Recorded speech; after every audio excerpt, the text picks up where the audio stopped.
We have a special guest. And the reason that I'm up here is because so many people came this morning that we have to take extra time to get more chairs in to seat them. So we're starting a little bit late, but it's always a good problem to have when you have too many people in the room. Isn't that right? Because that means you all are interested. Even though I can't hear it from your energy, it makes me sad. But I want you all to do me a favor, because there's somebody who is very, very special to me and to you Saints who has a birthday today. And she looks like she's already upset that I have said that to you all. So that means you have to sing extra, extra, extra, extra loud and embarrass her. Karen, come on up here.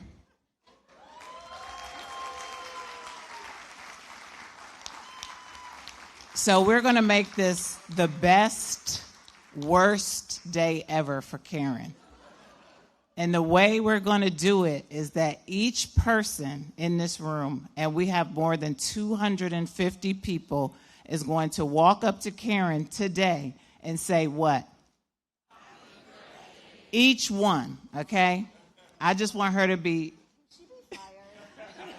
I want her to be so overwhelmed, literally, with birthday wishes. She has been with our team. She's just incredible, and I just want to honor her. And what better way to do it than for us to break a world record? Have any of you ever broken a world record? Oh, somebody shook their head yes. This guy did. That guy, raise your hand. He shook his head yes. We got to find out about that. So we're going to break a world record because, one, I am certain that there will not be anybody else that had 255 strangers wish them a happy birthday. But we are all family, right? So we're going to be stranger family. And we're all each going to wish her happy birthday. But could we all sing to the top of our lungs? Like really, really embarrass her. Like really just make her just do like this, okay? I'm counting on you. Are we ready? Now, I don't sing, so I should not be holding this mic. I'm just going to direct.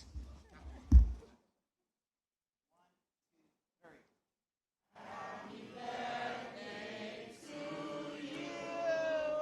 Happy birthday to you. Happy birthday, happy birthday. Karen. Happy birthday to you. How old?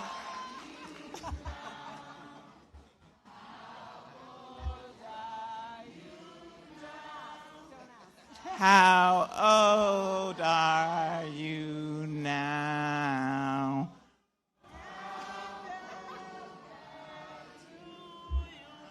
Let's skip to May God Bless You. May God bless you now.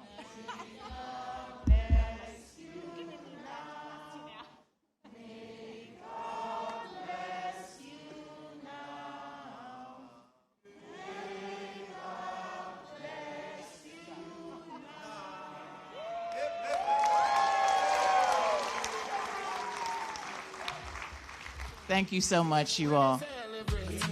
Raise your glass high. Everybody say, it's my birthday. We dey give God thanks. Family and friends. Do all the fans.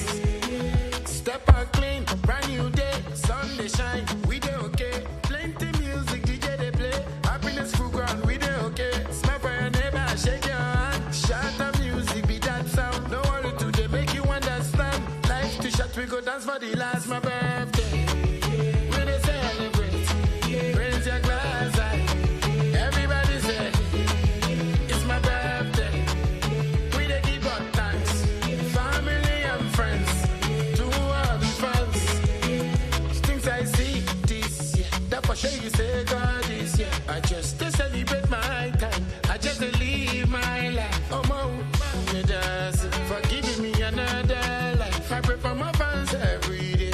Make we celebrate another birthday. Yeah, everybody sing. Yeah,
All right.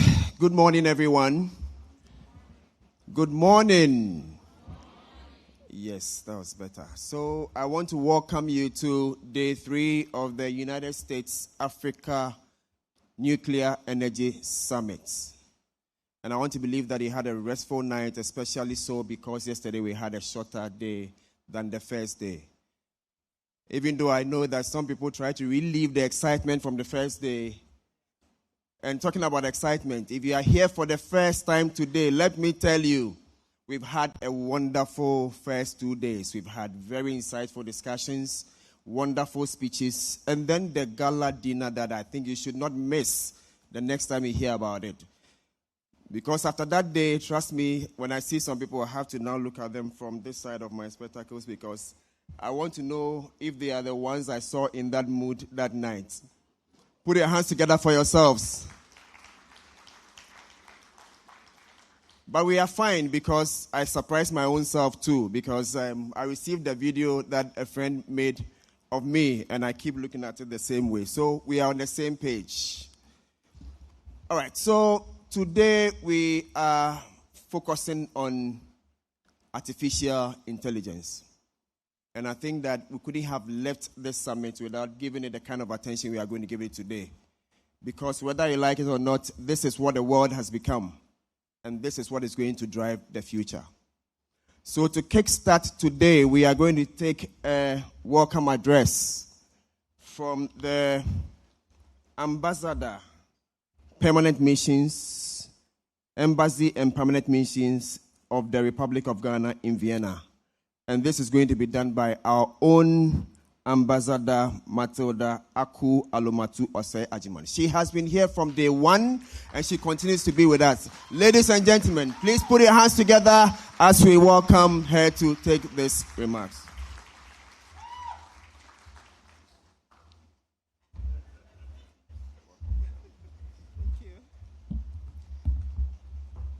Thank you so much, Dr. Apia, and it's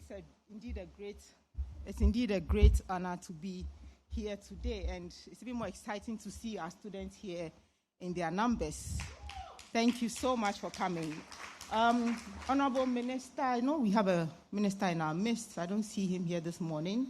Excellencies, distinguished representatives of the government of Ghana, distinguished representatives of the government of the United States of America, representatives of the International Atomic Energy Agency, development partners, leaders from academia and industry, teachers, lecturers, students from senior high schools, technical institutions, and universities, ladies and gentlemen, good morning. It is a great, oh wow, that was good. Alicia, I think you really put some, it is indeed a great honor and privilege to welcome you to the third and final day of the 2026 U.S.-Africa Nuclear Energy Summit. Over the past 2 days, we have had rich and forward-looking discussions on how Africa can build the institutions, develop the workforce, and strengthen the partnerships needed to deploy nuclear energy safely, securely, and sustainably. We have explored policy. We have examined regulation. We have discussed workforce development. We have strengthened partnerships. Today, however, our attention turns to those who will determine whether these aspirations become reality. To our young people, today's workshop, Deploying Nuclear in the Era of Artificial Intelligence, Rethinking the Workforce, is perhaps the most future-looking session of this summit. It asks us to consider not only the technologies that will shape tomorrow's nuclear industry, but also the people who will lead it. Ladies and gentlemen, throughout history, every industrial revolution has transformed society. Steam power transformed manufacturing. Electricity transformed economies. Digital technology transformed communication.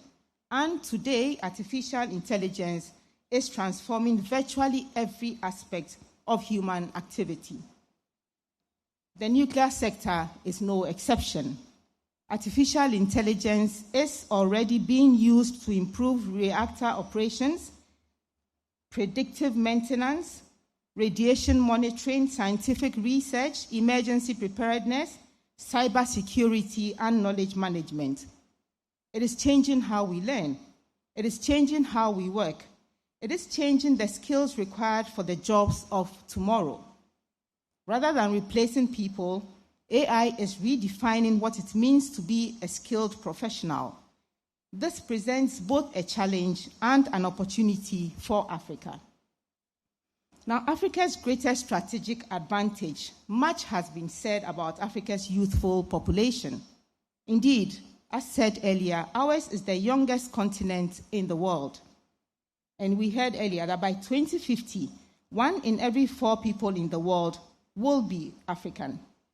Too often, this reality is discussed as a development challenge. I believe it is our greatest strategic advantage. While many parts of the world are confronting aging populations and shrinking workforces, Africa possesses the human capital needed to drive the industries of the future. Our greatest natural resource is not beneath the ground. It is seated in classrooms.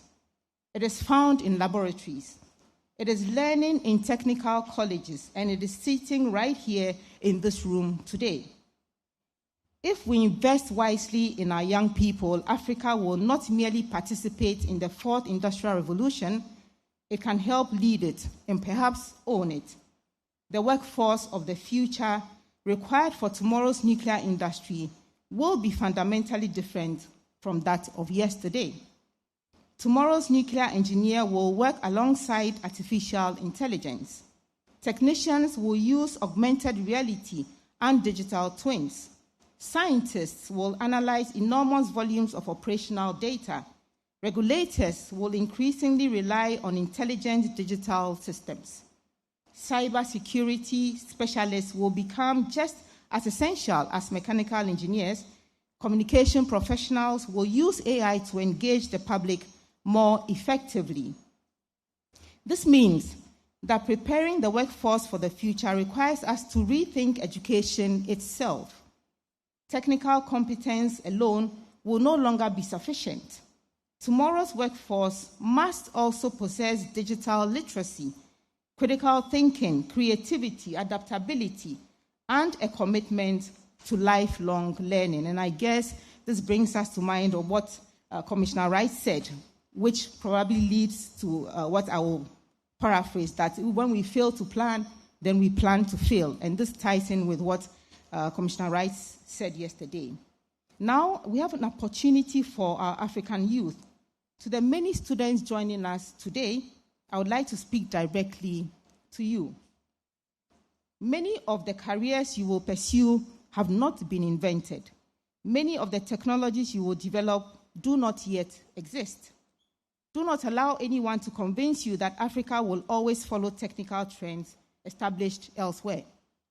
The next breakthrough in artificial intelligence, the next innovation in clean energy, the next advancement in nuclear science could very well come from the young African. Your generation has opportunities that previous generations could scarcely imagine. The question is, are we preparing ourselves to seize them? Your guess is as good as mine.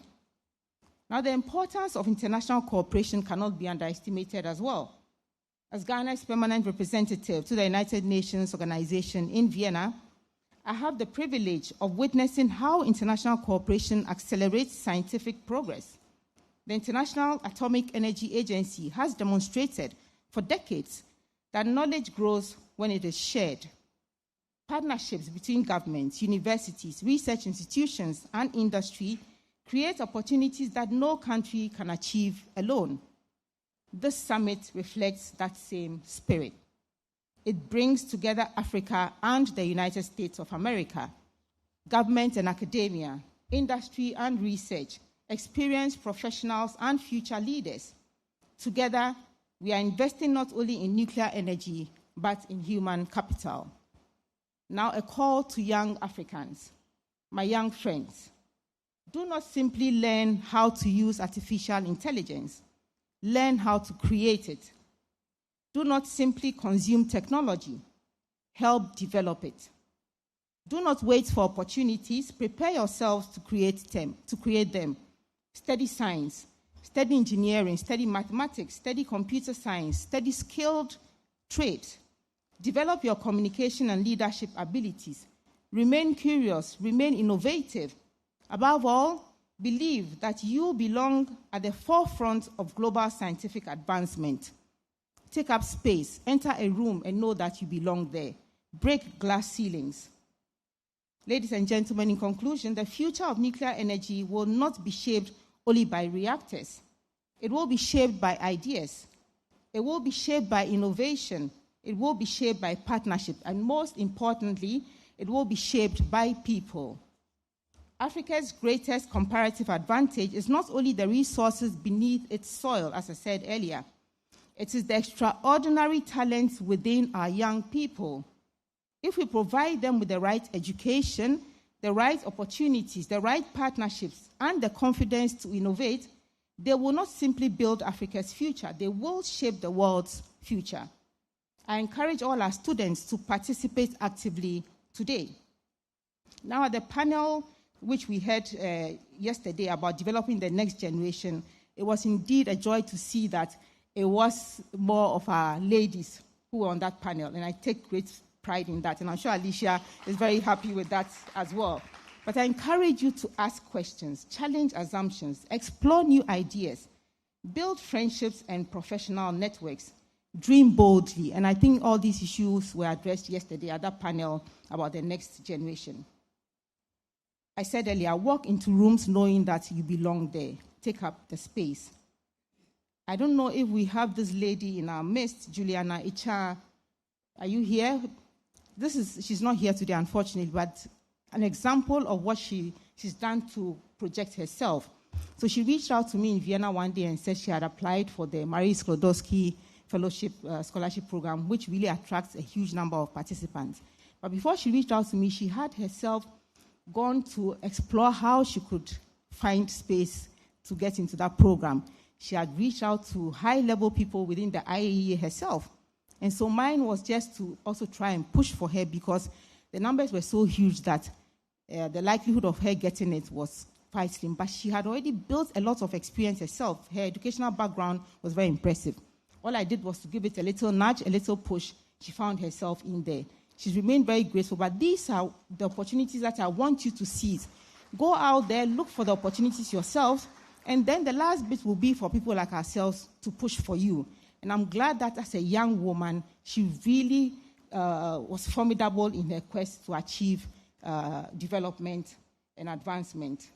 So, ladies and gentlemen, because the future of nuclear science, artificial intelligence, and sustainable development may well begin with one conversation you have today, as Ms. Juliana Echan did.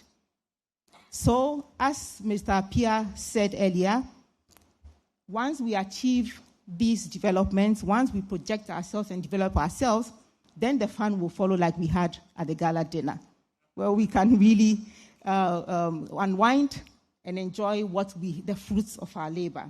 So on behalf of the Republic of Ghana, I warmly welcome you to this exciting workshop and wish you a truly inspiring and rewarding day.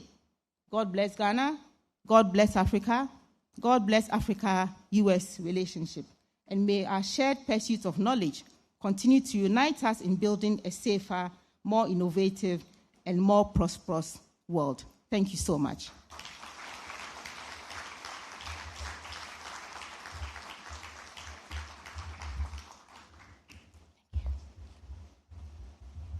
All right, keep clapping, keep clapping.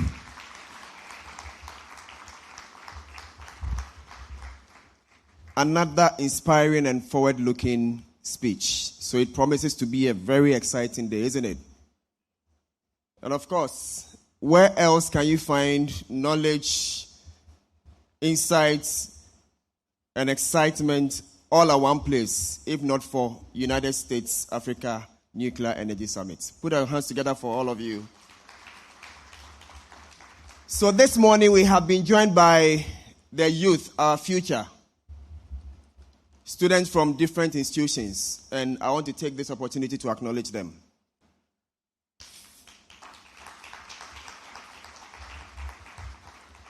Achimota School, are you here?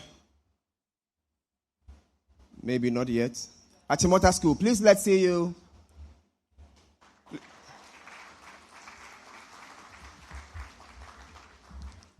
Thank you for coming. Accra Girls Senior High School. Accra Girls, are you here? Please be upstanding. Let's acknowledge you. So what I have not told you is that I taught in this school from 2003 to 2008. So Accra Girls, we are here. All right, Kwabenya Senior High School, please take your seat. Kwabenya Senior High School, can we see you, please?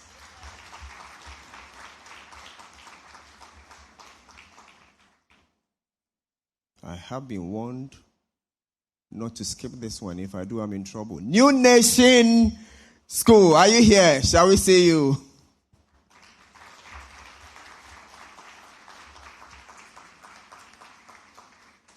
University of Ghana. Very good, over there. The Ghana Institute of Management and Public Administration, GIMPA. Shall we see you? University of Environment and Sustainable Development. Good. Academic City University College. Okay, not yet. Wisconsin International University College. Very well. The Design and Technology Institute, DTI. Okay, not yet. Ghana Communication Technology University. Very well. Thank you.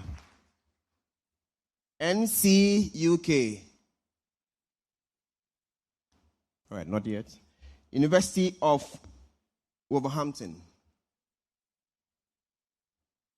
Okay, not yet. So at this point, if you love your school, say yay. Oh, this is not the energy I'm expecting from our youth. If you love your school, say yay. The last time, if you love your school, get up and say yay. Yes, so that's the energy I'm expecting from our youth. Put your hands together for yourselves. All right. So we'll proceed to take our keynote address. And this is going to be on the future of artificial intelligence, opportunities and responsibilities for Africa's youth. And this is going to be done by our very own Mr. Brian Lopez. He is the Senior Director at the Microsoft Federal Strategic Science Missions in the United States. Shall we put our hands together as we invite him upstage to do this for us?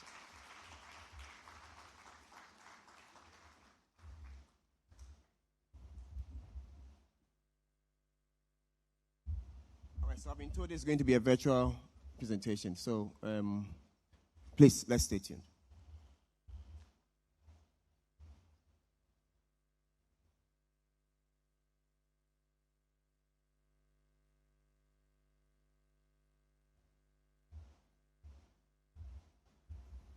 Sound, please.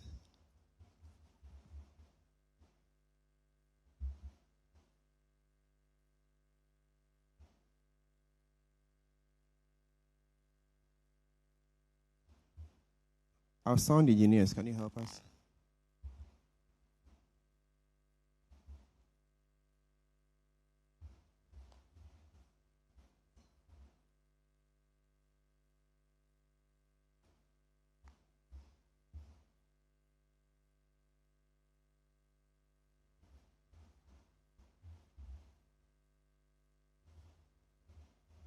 Any help with the sound, please?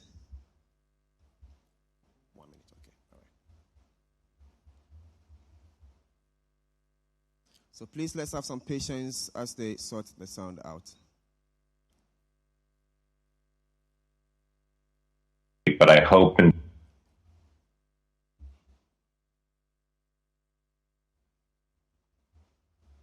good morning. My apologies for not being there in person. I wish I could be. I'm on travel this week, but I hope and trust the conference has been amazing, that you've had lots of great conversations this week. Well, I'm going to jump straight in. We don't have a whole lot of time. I've got a lot to cover here. I want to start off with a date. Etch this into your memory. 1957. 1957. Not far from where you are sitting here today, a man stood in front of a crowd at midnight and declared, "At long last, the battle has ended." Nkrumah wasn't just declaring independence from colonial power. You all know this story, you've learned it in school.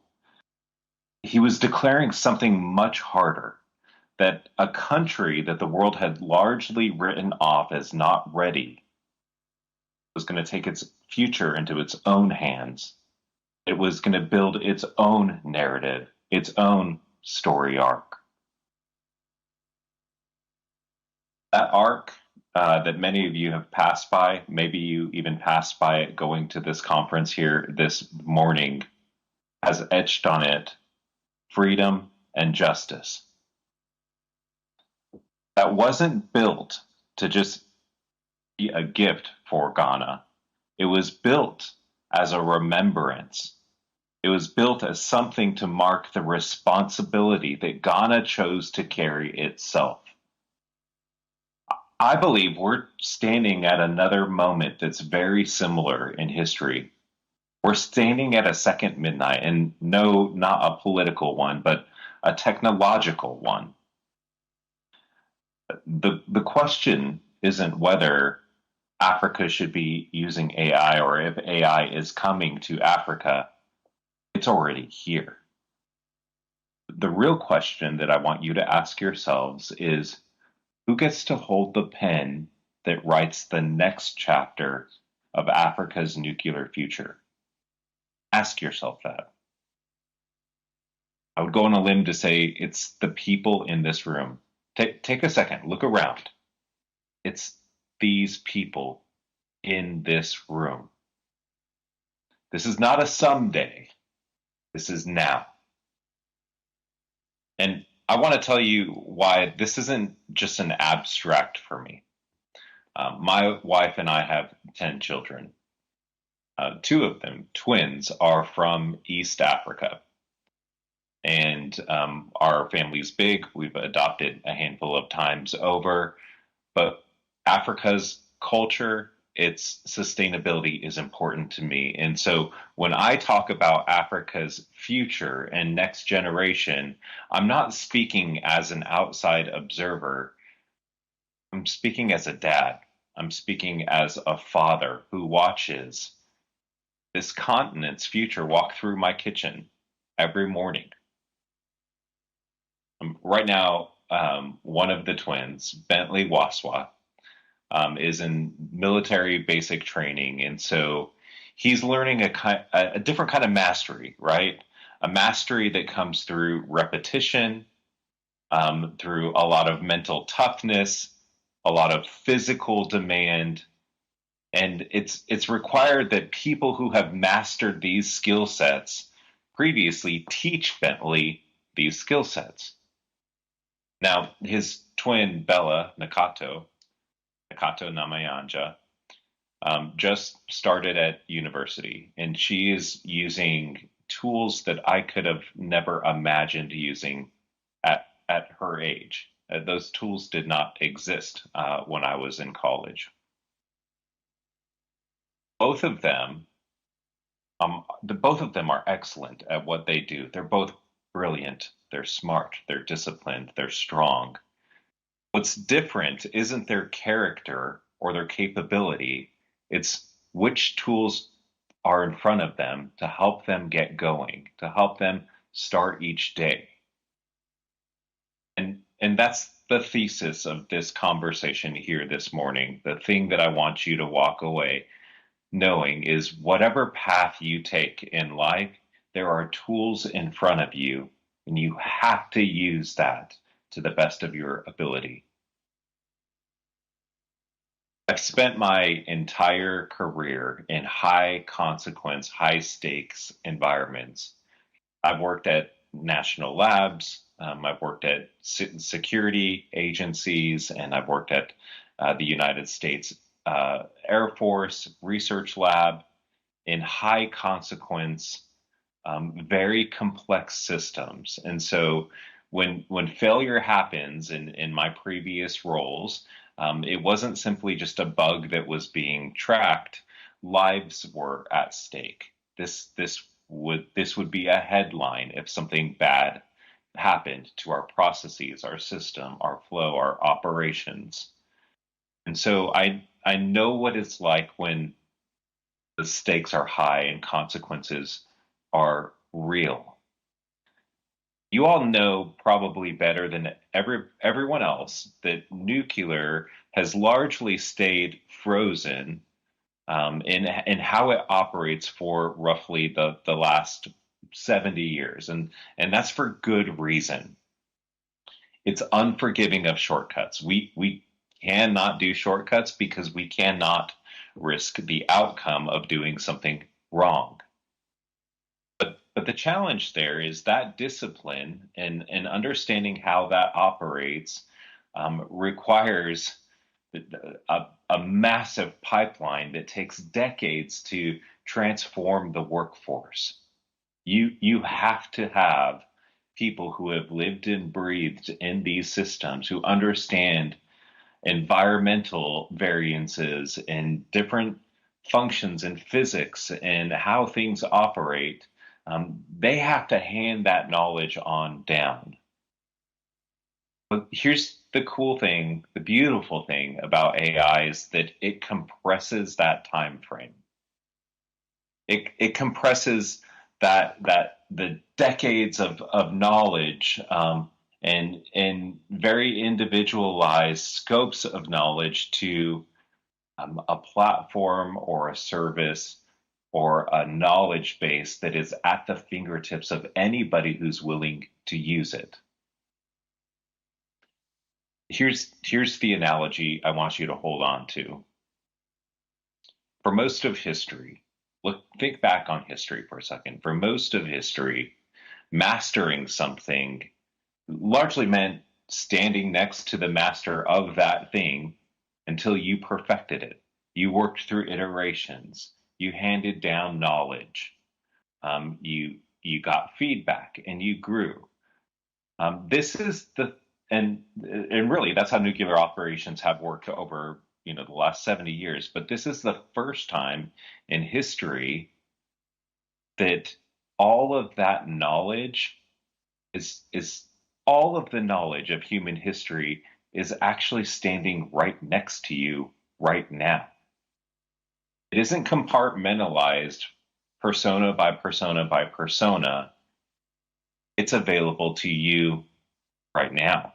The master of any amount of knowledge is next to you. And it doesn't tire, doesn't grow weary. It doesn't say, I need a coffee break. It will interact and react to you at all times. And let me make this concrete. The time for training in light of the AI world that we are living in now today is compressed. A technician here in Ghana no longer has to wait for weeks for a foreign expert to explain radiation protocols and emergency protocols. There are AI-guided simulators that can walk you through thousands of emergency protocols or scenarios before your real shift even takes place. Diagnosis is compressed. We're seeing big trends happen in the energy and PMA markets where predictive analytics and maintenance is accelerating timelines and catching flaws before those flaws even execute. Distance is compressed. Your ability to converse or seek knowledge or seek expertise from very smart individuals or systems is quite literally at your fingertips. I'm having a conversation with you all this morning using technology that that wasn't there 30 years ago, right? We're able to have a conversation about nuclear, and I am quite literally all the way across the globe right now, and that's incredible. There's so much power in the capabilities that are being lit up, and here's the part that I want you to feel. These compressions that happen, training, diagnosis, distance, they favor the young, not the incumbent. You have no 30-year workflow of tradition ingrained in your mind. You are starting with a clean slate. That's the beautiful thing about this generation is you get to build the narrative with these tools in your hands. That's the opportunity. Not Africa is catching up. Africa gets to go first. Now, the harder half. Because opportunity without responsibility is simply just hype. And I'm not here for hype. I hope you're not here for hype. The nuclear culture has a tenet that is a pillar. Safety is not a feeling; it's a practice. And you don't get to feel like a nuclear reactor is safe. You prove it layer by layer by layer. You have independent verification, and it's a part of the culture that you live and breathe. The nuclear culture is one of the only ones where it doesn't matter who's in the room, doesn't matter how junior or senior you are. If you feel like something is off, you can call it out. That is your responsibility. We cannot treat AI as, wow, this is really smart. Let's simply just trust it. That is how mistakes get made that have drastic consequences. We're not going to make those mistakes. So the charge that I have for those who are here in the room is this: competence before automation. If you're taking notes, write that down. Competence before automation. Never let AI do a job that you are not willing to audit or that you are not capable of auditing. AI is important. It will transform the way that we operate, the way that we think, the way that we function. And it's evolving. There are capabilities sitting on my laptop from Microsoft that are not public that have fundamentally changed the way that I think and I operate. It's a very exciting time, but you still have to understand the discipline in which you are working, the field that you are working in. You have to have humans in the loop. So competency before automation. Another thing that will advance Africa is sovereignty over dependency. The countries that can own and harness and build their own AI ecosystems, their own AI models and infrastructure are the ones that will set the pace for innovation. Build these things, use AI to build these things. Additionally, the human has to stay accountable. Always. AI will have its purpose. AI will help us accelerate, but AI cannot own every decision. This has to remain true no matter how good the model gets. It's imperative. With every technology that has ever multiplied in human history, multiplication also includes responsibility. They go hand in hand. The atom, fire, electricity. As those technologies or as those innovations lit up, so did responsibility, and AI is no different. So what's the call? 1957, we said that date at the very beginning here of this conversation. 1957, independence was granted to Ghana, not because they asked politely. It was claimed because a generation decided that not yet was not an acceptable answer. We're not going to take that. And when I think about my own kids, the ones earning their discipline through basic training, or the ones at university, or the ones who are still in primary school here in the United States, their future is being handed to them, and it's bigger than themselves. And so it's the same thing with my generation. We were given a tool set and a skill set. We did with it what we could, and hopefully we're still evolving and doing the right things with the things that we have. But you have an opportunity now. My kids have an opportunity now to take the skill sets and the capabilities and the innovations that are in front of them, and do good with them so that there is impact, generational impact on down the line. That arch that we've talked about has two inscriptions, freedom and justice, on it. It marks that date, that very important date of 1957. I want to propose two words to you right now that mark this moment in time, this moment in history, this moment in technology. They're just as short, but just as demanding. And that's capability and character. The capabilities that you have today are arriving at paces that we've never seen before, faster than we've ever seen. But character, that's not going to be automated. That's your part to build. So my challenge for you this morning, as you wrap up this conference and have conversations, build that character, use that capability. The possibilities are limitless. Thank you all for the time today.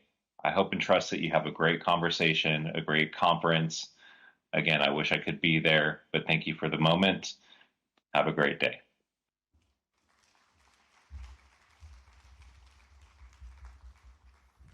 All right, thank you very much, Mr. Brian Lopez. Please, let's do it better for him.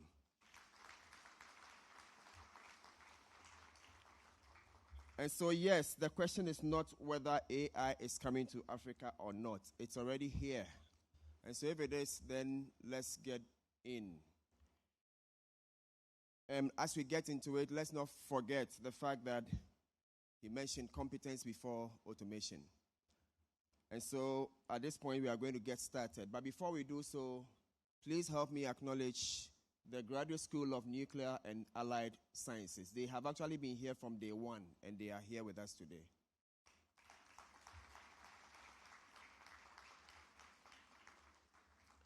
And so this is where I have the pleasure to invite our facilitator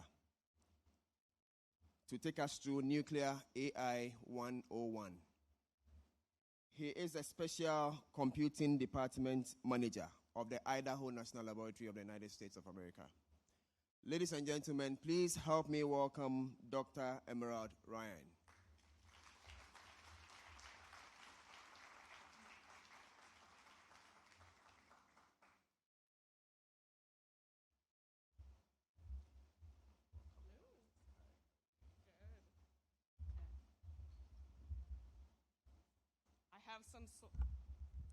Can you hear me now?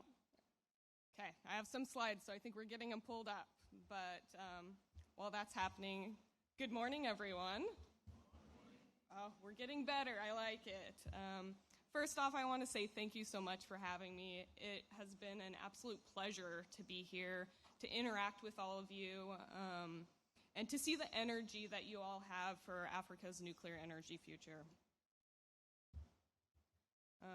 But for this today, I'm also very excited for this interaction that we are going to have.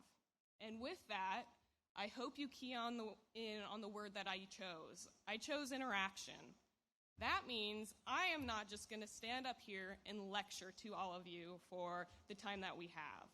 I want an interaction to go between us. I'm going to ask you questions. I'm going to ask you to raise your hand, to participate, to get your thoughts. There are some challenges in this. There's a video. So we are going to have an interaction moving forward. So is everyone willing to participate and interact through this process? I don't think my mic was on. I didn't hear an answer. I'll ask it again. Is everyone willing to participate and interact through this? Oh, there we go. Thank you so much. All right, so with that, the title is Nuclear AI 101, which I'm sure you're thinking, 101, that can take different thoughts.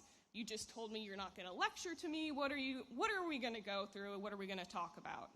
So first, I want to get a baseline on nuclear energy and AI, so we're all working up from the same foundation. Then I want to talk about these two fields, nuclear energy and AI, and how they are so beneficial for each other moving forward, and the numerous opportunities it presents to all of us today. And by all of us, I mean all of us, not those that are just working in the industry and have the current jobs, but you all that are coming up, that are starting your careers soon, and the future generations that aren't even in this room, the opportunities that they are going to have as well. So let's get started. Maybe. Clicker doesn't want to work. Oh, okay. We'll see how this goes. So we're going to start off, nuclear energy. Some of you are probably experts in this field. Some of you might not be, but I want to get us all on the same level. So there are certain atoms that are fissile, such as uranium. When a neutron interacts with them, it will absorb, it will get the atom to be unstable.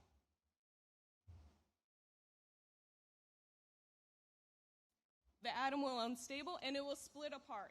And then two things happen in addition to that that are super important. One being energy is released, which is what we need if we want electricity. The second important thing is more neutrons are released. Why is that important? Well, those neutrons can then go on, interact with another uranium atom. It can have another fission event, more energy, more neutrons. That allows us to have that self-sustaining chain reaction. That allows us to have nuclear reactors and generate electricity reliably when we need it. With that, all of that is happening within the reactor core. There are a ton of reactor designs out there, various things. We are not going to go into detail on all of that. We just know, okay, we have a reactor core, fission is happening, we have energy released, that energy results in heat. The heat can then be converted into pressurized steam. That steam then goes on, turns a turbine. That turbine generates electricity, okay? All right, so how are we feeling on our baseline for nuclear energy? I think my mic really did cut out that time. I got no answer. How are we feeling on our baseline for nuclear energy? Okay, we'll work on this. We'll take it as we're okay. Okay, next up, artificial intelligence. Now, raise of hands, who has used AI?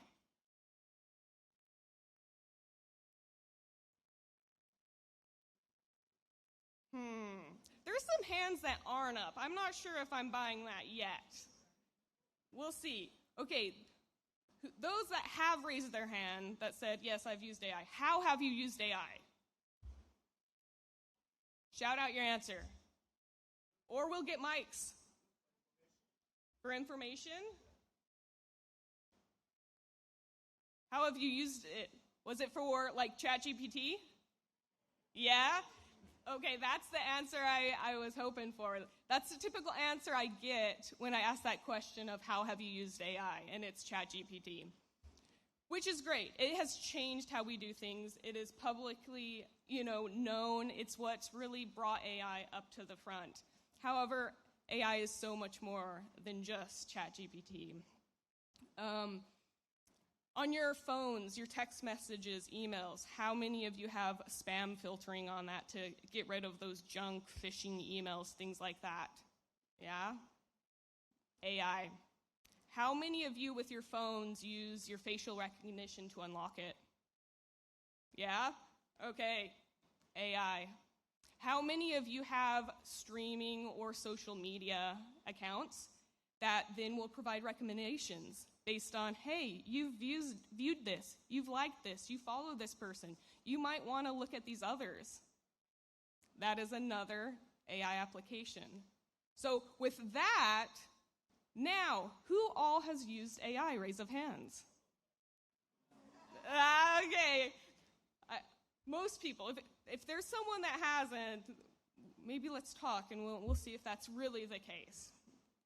But yes, AI is more than just language and text. There is the computer vision side of things, like the facial recognition, the fact that you can classify objects within images, you can detect it.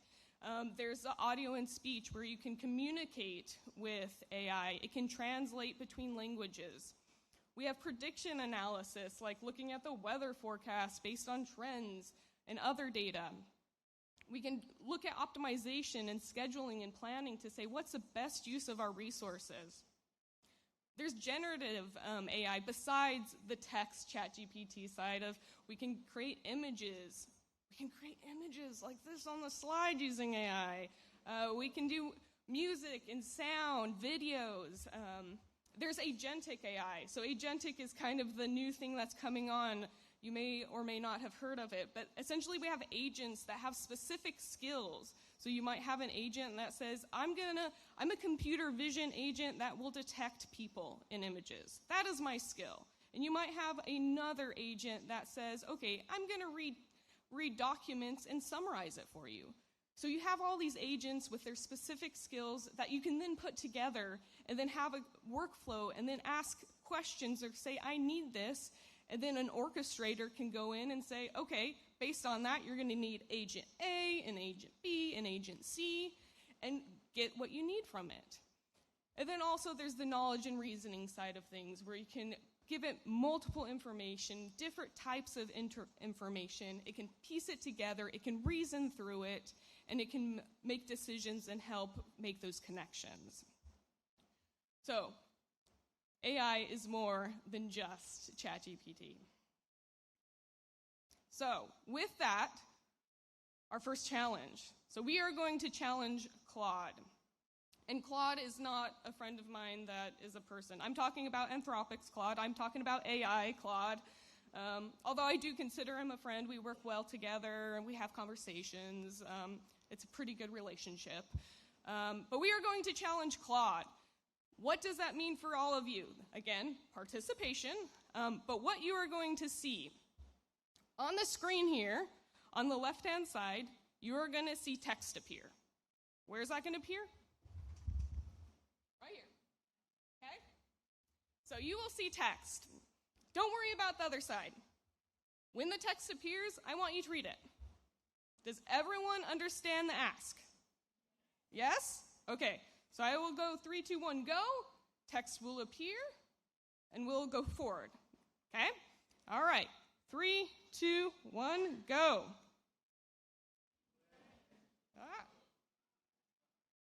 It's not what I did. Okay. 3, 2, 1, go.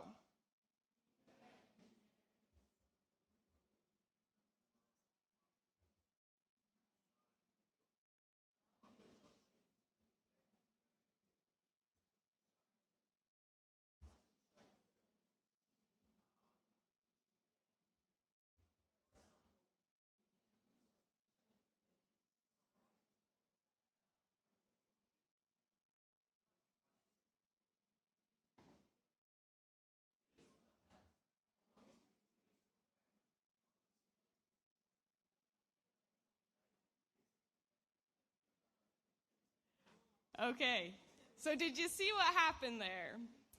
I had this paragraph of text, and on the other side, I gave Claude the same paragraph of text. So as soon as Claude gave the answer, I had raised my hand. So I had my hand raised for a little bit. So this was just showing how efficient AI can be. It processed this piece of text quicker than what we did. Now we think about, okay, simple paragraph. Now we give it a report that's hundreds of pages long. It's going to take us a lot longer to get through that, to find that one sentence that said, hey, raise your hand. So this is just an example of how AI can make things efficient. I have another challenge for us. So this is our anomaly detector challenge. So AI can be used to detect anomalies. Anomalies are things that we expect behavior to be a certain way. We expect data to show certain trends. And if it's different, we can use AI to say, whoa, what's going on there? I think you might want to look into this, okay? So this is a plot of the average rainfall here, based on each month. So based on this information, this is our baseline. This is what we would consider normal. So looking at it, it appears that May, June, rainfall tends to peak. It gets around 16 centimeters. And then there's another smaller peak in October. Hopefully that tracks with your weather and what you're used to. But this is our baseline, okay? So we are going to play the fun game of, is this normal or is this anomalous? All right?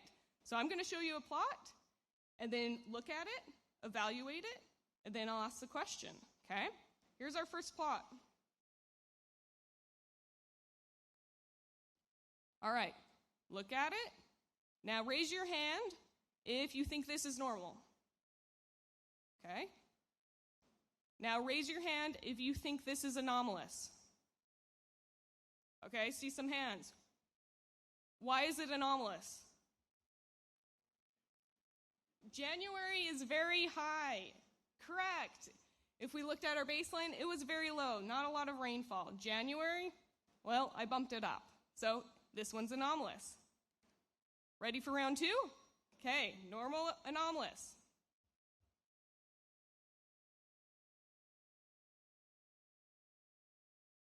Look at it. Is this normal? Raise your hand. Okay, I see some hands. Is this anomalous? Raise your hand. Okay, why is it anomalous?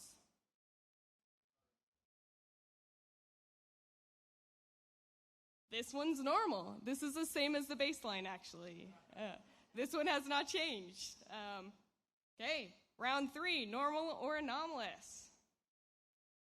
Take a look at it. Raise your hand if it's normal. I see hands. Raise your hand if it's anomalous. Why is it anomalous? You got it, yep. I changed the magnitude. Now it's saying you get 80 centimeters of rain in June, which is a lot higher than the 16 we started with, okay? All right, last round. Normal or anomalous? Raise your hands if it's normal. Raise your hands if it's anomalous. Why is it anomalous? Yep, exactly. I changed the order of the months and switched everything. So this is just an example of how AI can help. So yes, there are tasks that we can do, but this was a simpler example of changing things. And it took us to look. There was a lot we had to look at. We had to look at the trends. We had to look at the axes to understand what the data was. Now imagine we have time series data that is coming in 100 data points per second. So bam, 100 data points. Bam, another 100 data points. Bam, another 100 data points. That's one sensor. Now let's have 100 sensors that we're looking at. That is a lot of data. And for us to analyze it, we'd probably be like, whoa, you're asking a lot there. There's a lot to understand these trends, the connections, things like that. But that's where AI can help. It can look through and parse through that numerous amount of data to see where those connections are and see how it's behaving. So at this point, you're probably thinking, oh, hey, AI, great. I can see how it could make my life easier. I see how it makes things efficient. But I bet there's some of you out there who's having this internal dialogue and going down this path. You start there. Great. This is going to help at work. It can do some tasks. Oh, wait. AI can do some of the tasks I do for my job. Oh, wait. Oh, no. Is AI going to take my job? How many of you have had concerns, some kind of fear, small, large, about AI either taking your job you currently have or taking your future job? Raise your hands. Some. Well, most of you aren't scared of it, apparently, which is great, but there are some fears. There is that where it's just like, this is changing things. So that gets me to the question, is AI going to take my job? The answer is AI is going to automate certain tasks. There are tasks that, yes, AI is good at. Those tasks are repetitive. They are routine.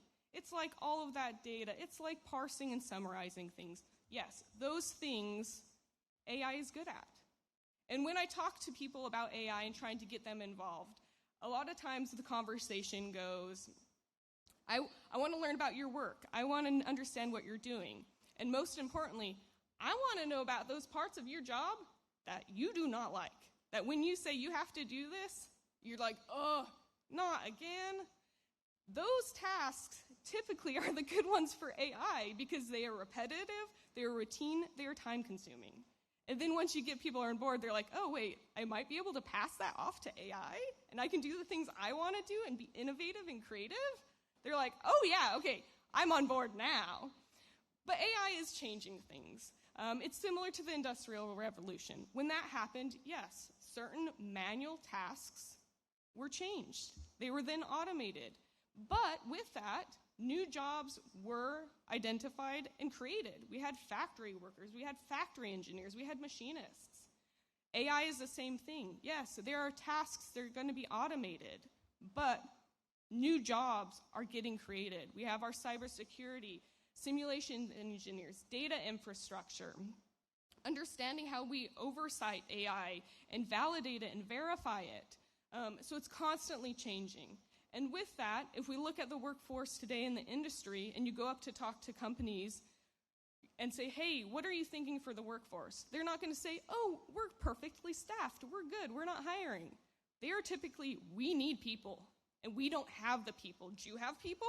Because we're going to steal people from elsewhere to get them on our team because we need them. Having too many people is not the issue in our workforce right now. On top of that, we look at the nuclear industry, and our workforce is retiring.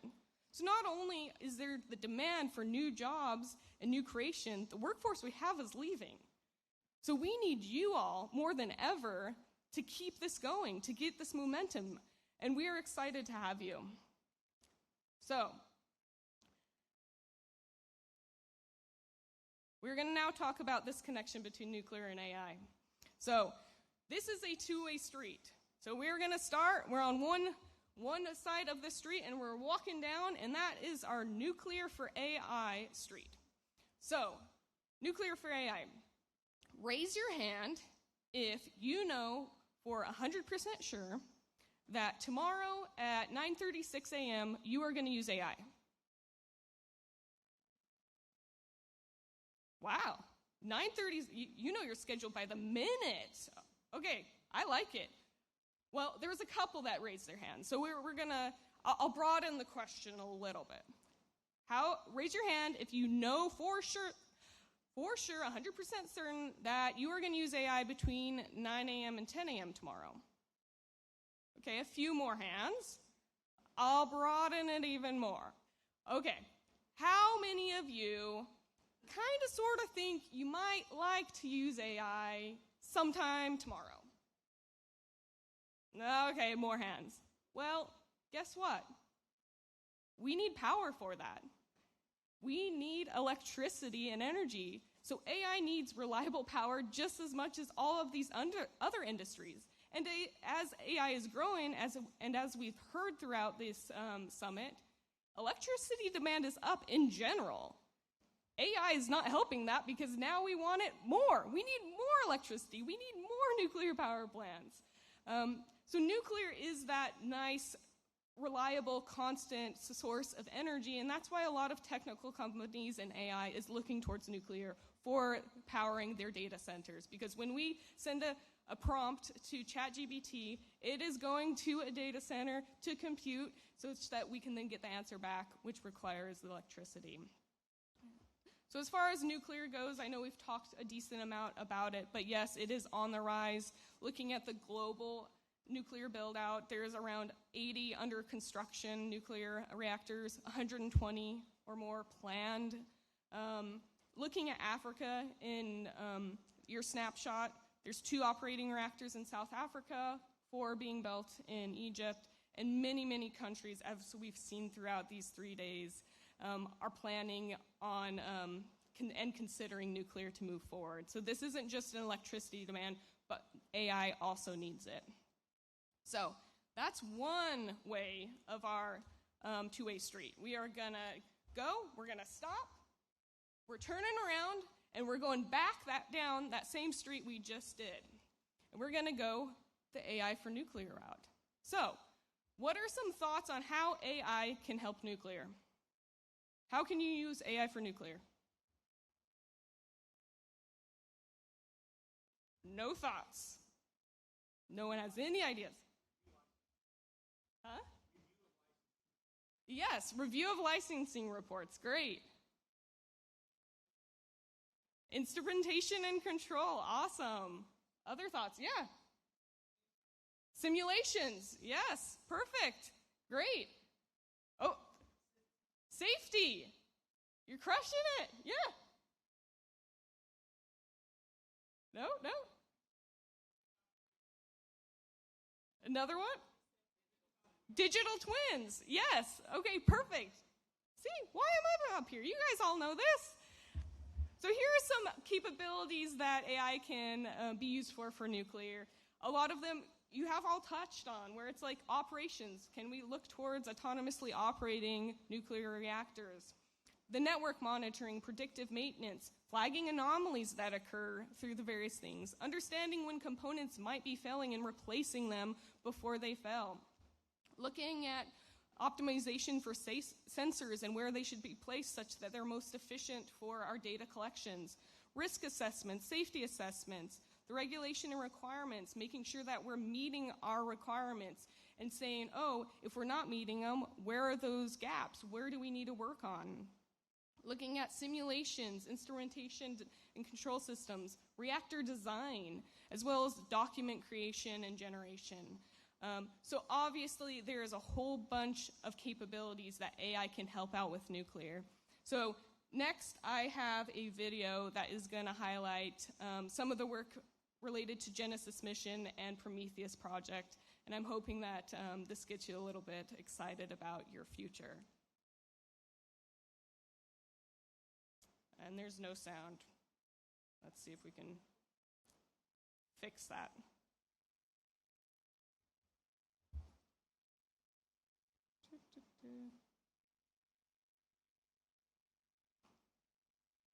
Try again? Okay. America needs more energy than ever before. Data centers and an electrified economy are driving demand toward levels we haven't seen in generations. The United States has set a bold goal: achieve 400 gigawatts of nuclear capacity by 2050.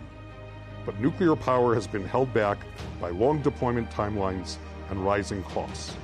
The Department of Energy's Genesis mission is changing that. Under the Science and Technology Challenge, delivering nuclear energy faster, safer, and cheaper, the Prometheus project is using AI to design, license, manufacture, construct, and operate nuclear facilities using human-in-the-loop workflows.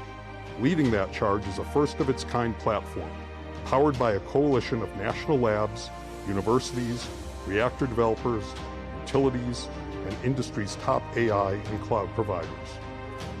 It starts with design and licensing, which is historically the longest phase of any nuclear project, where every decision must be traced and documented for regulatory review. Watch what a single request can do. Ask Prometheus to design a reactor valve, and within seconds, it generates a full 3D model, checks it against the requirements, and knows exactly what to analyze next. And because AI explores thousands of design paths at once, it uncovers optimizations engineers never had time to consider. Every decision is automatically traced back to its originating requirement, turning years of licensing paperwork into a living, auditable record. Next comes manufacturing and construction. Domestic nuclear manufacturing has nearly disappeared, and traditional qualification happens after a part is built. Prometheus flips that model with Bourne-certified manufacturing. AI embeds compliance into every step of fabrication. This bracket is proof. Designed, analyzed, and manufactured through a single agentic workflow. It was installed in a test reactor for an industry partner. The same approach extends across the nuclear enterprise, from fuel fabrication to reprocessing, rebuilding the domestic supply chain.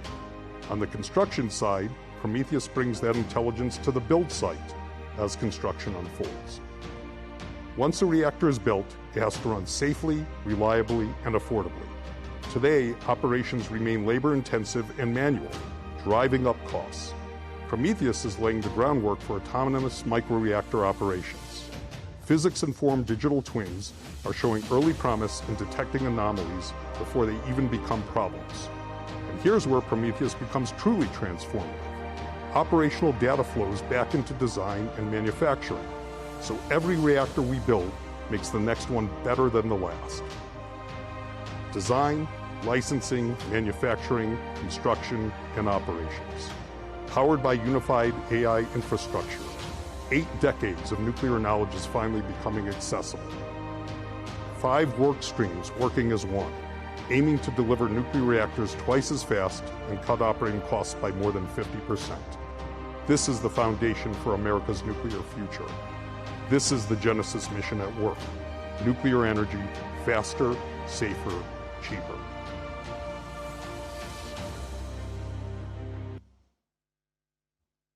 Does that get you excited? I would say this is your future, but this is now. Who knows where your future is going to be? This is happening now, and I hope you see how exciting this is.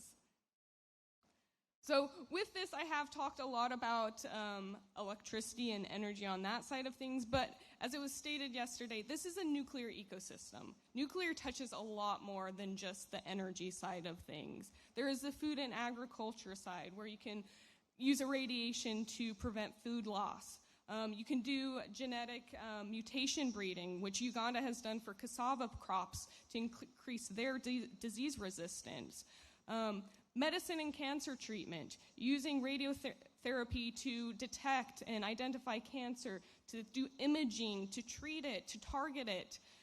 In the industry and water, looking at being able to put radioactive tracers within your water to see where the streams are, if there's any leaks.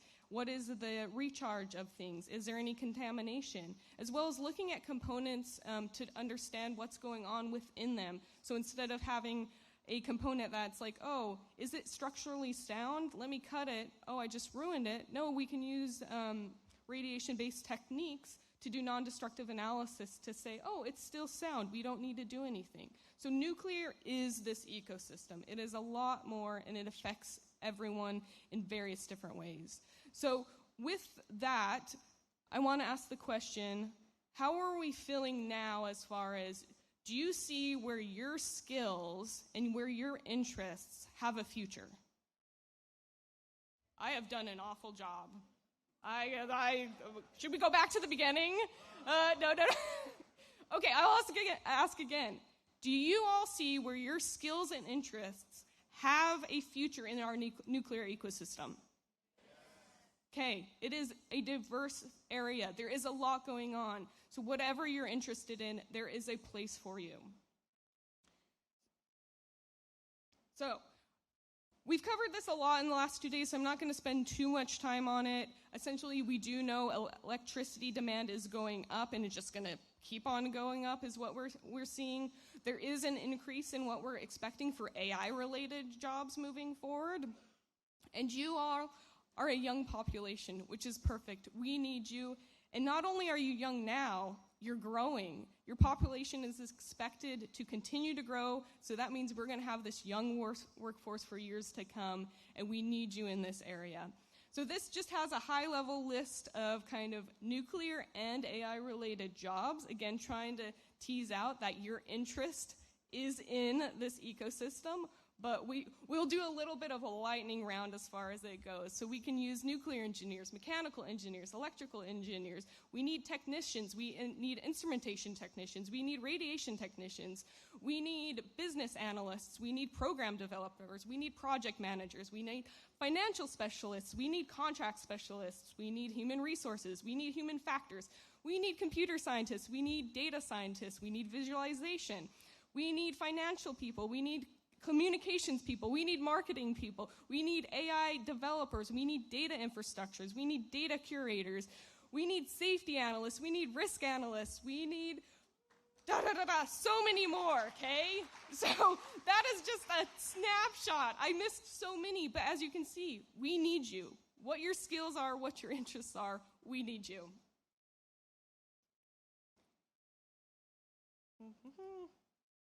So high level, kind of where can you go? Again, there's multiple different paths. There's no right path, there's no wrong path.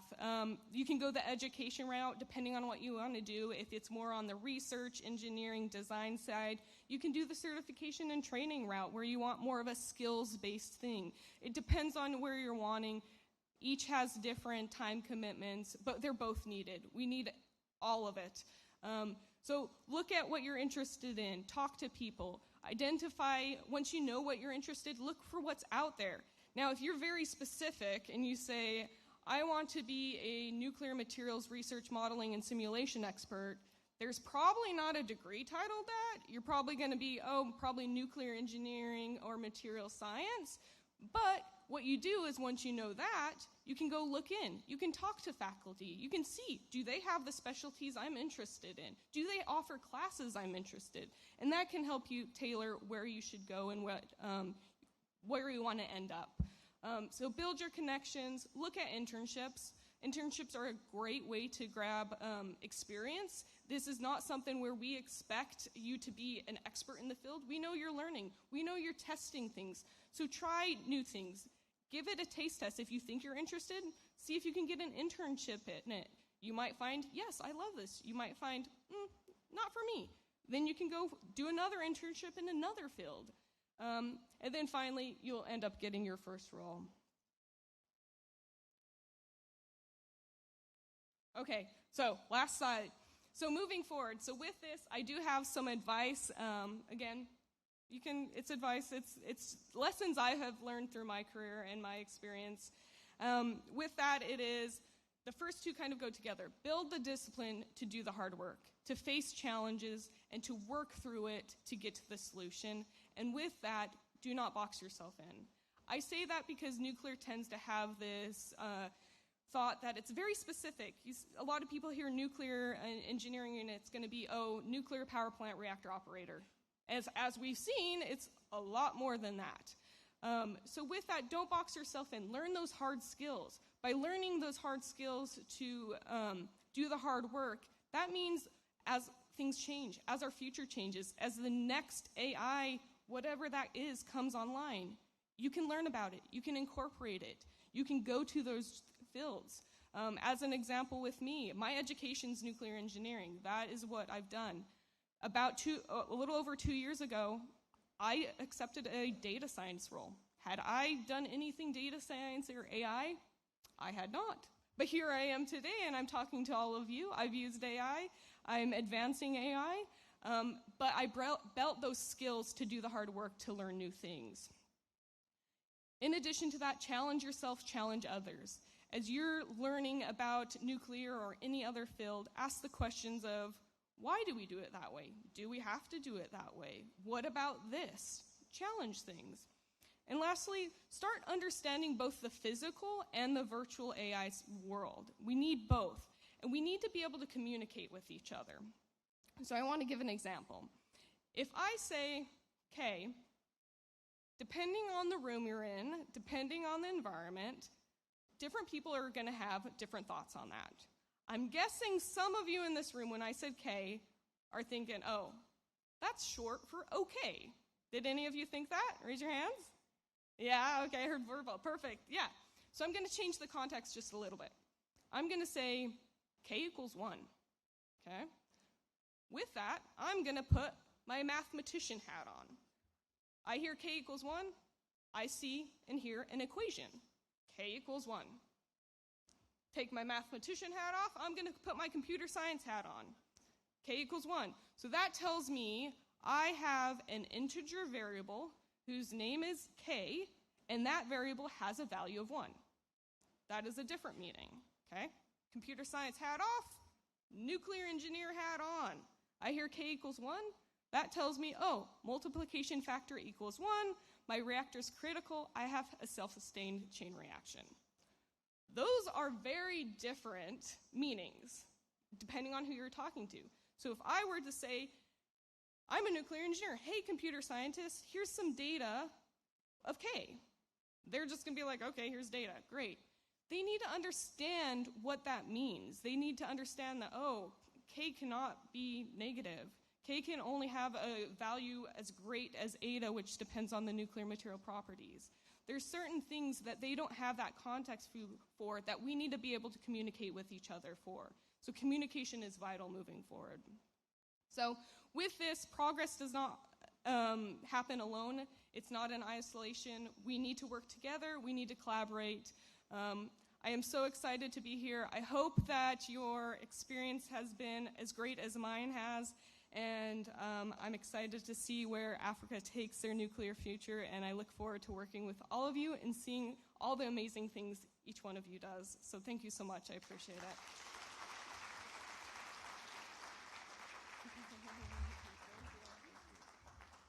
Thank you, Dr. Emerald, for your presentation.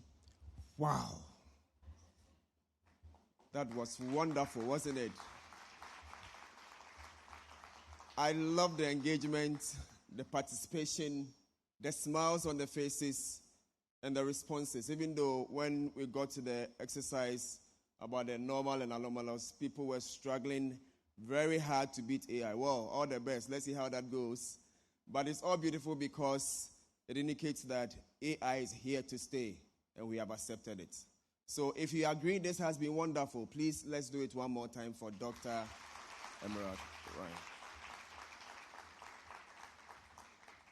All right, so we'll take a short break. We are running behind schedule, so it's 10:15 now. We'll do a 20 minutes break, and then we'll come back and continue.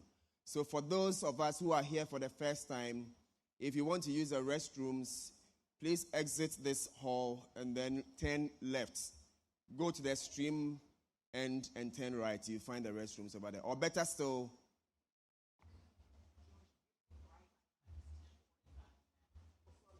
it's 10:45. It's 10:45, sorry. So we'll come back at 11:05. That's 20 minutes. All right, thank you very much for the correction. So all the best. Enjoy your breakfast. See you in 20 minutes.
skills for the nuclear workforce. But before we get into it, we have been joined by the St. John's Grammar School. St. John's Grammar, are you here? Let's see you so we can acknowledge you. Okay, right there. Thank you for coming. So, having gone through Nuclear AI 101, we want to build on this. Next, we want to look at building an AI-ready workforce for the nuclear sector in Africa. And to do this, I have the pleasure to invite our facilitators. We have the Chief Technical Officer, Nuclear Science and Technology, Idaho National Laboratory in the United States of America. Then we have, he's in the person of Mr. Brian Smith. We also, so he's going to do this with the Senior Engineer Emerging Businesses Directorate. That is Empresas Publicas de Madeleine. I hope I got it right. EPM Colombia. Shall we welcome, with a round of applause, Mr. David Galliano. So, this is where I hand over to our esteemed facilitators. So, the floor is yours.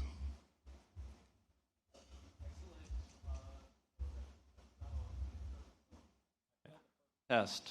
There we go. I failed the first test, but I got it on my second try. The microphone was off. It's still morning. Good morning, everybody. Good morning. That's good. Oh, that's good. We've got energy already. Look at that. That's because of Emerald. I'm sure of it. Here's the thing. David, from the very beginning, I'm going to go off script. For those of you who were here the other day, you know I go off script. That's what I do. And David doesn't know what's coming. What's your favorite band or one of your favorite bands? I have a lot of that. Well, you got to pick one. Yeah, we only have an hour. I don't know, maybe Red Hot Chili Peppers, something like that. Red Hot Chili Peppers? Yeah, I love that answer. Okay, I did not expect that. Red Hot Chili Peppers. From the same era, my favorite band is Pearl Jam, for those who aren't tracking. Why am I talking about this? Well, here is what the organizers did this morning. They said, Brian, David, you guys have a little band, right? Do you want to play in the show today? And we're like, yeah, this is awesome. We play in our garage. It's going to be a lot of fun. We'll play in front of 400 people. And they said, excellent. So to open for you, we've got the Red Hot Chili Peppers, and we have Pearl Jam, right, with Madam Ambassador and her comments this morning, which I absolutely loved, and I'm going to come back to in a moment, and Dr. Emerald Ryan in the form of say, Pearl Jam up here. Them up here killing it, and then we're supposed to come up and follow with something informative or engaging.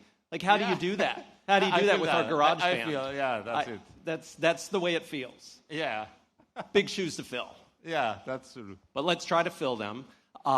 We set this up, so you all are tracking, we set this up as something of a fireside chat. That's why you've got the fire for those who haven't been here the last couple of days. Maybe that means we're on fire, like in a good way. But a fireside chat, we make it, kind of fun and engaging. Absolutely. The thing is that we can talk together. If any have any question, please raise the hand and let's chat. And we're going to come out into the audience, and we are going to make sure that you raise your hands and that you ask questions because we do want to make this interactive. So get ready.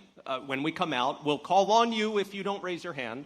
But one thing that I want to come back to, and I don't know if this doesn't necessarily relate. Our session is called AI Skills for the Nuclear Workforce.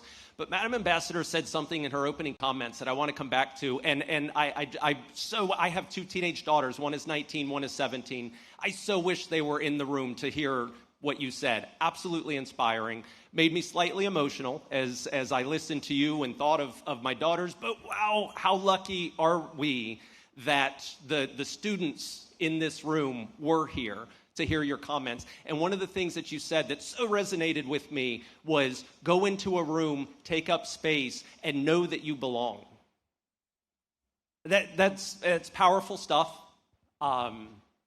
That's powerful stuff. Thank you for saying it. And I just want to emphasize that for the students in this room, All of you know you belong in this room. You have a voice in this room. You have value in this room.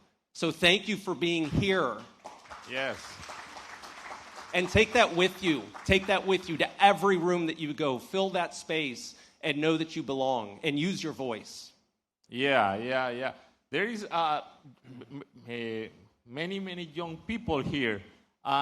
This is 370 people in the room today. Oh, amazing. Yeah, amazing. That's inspired us to talk something that we have worked in the past. Maybe I have listened that about the Prometheus project. I have seen that it's a very interesting thing for countries like the United States. But I have a question for you. For example, newcomers countries like Ghana, Colombia, Kenya, South Africa, I don't know, how can enter, or what is that? What is Prometheus? I have listened, I have seen that it's almost $30 million, something like that. Yeah, so David went off script because this was supposed to come much later in the conversation. No, I'm just kidding. This is not prepared. Yeah. I'm just kidding. No, it's a wonderful question and kind of a nice way to start.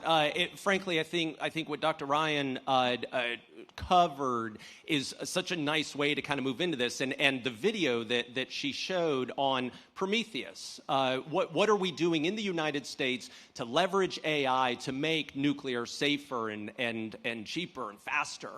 That is the core of Prometheus. We've had some big announcements around it, partnerships with industry that we've announced. And I love that you brought up, here we are, we're sitting in Africa. What is, the U.S. movements in leveraging AI for nuclear development? What is that, how is that relevant to countries in Africa? I love bringing it up because, one, I think that the world should know that we're doing this thing of consequence. Understand, and I mentioned this the other day when I gave some other comments. In the United States, we have 17 national laboratories, and it's kind of the bedrock, one of the foundations. We've got a great university system in the U.S., but we have this really unique thing that are these 17 national laboratories. I come from one of them. I'm from the Idaho National Laboratory. The much smarter person from INL was on the stage before in the form of Dr. Emerald Ryan. And so Idaho National Lab, one of 17 laboratories, we're the nuclear energy research, development, demonstration laboratory.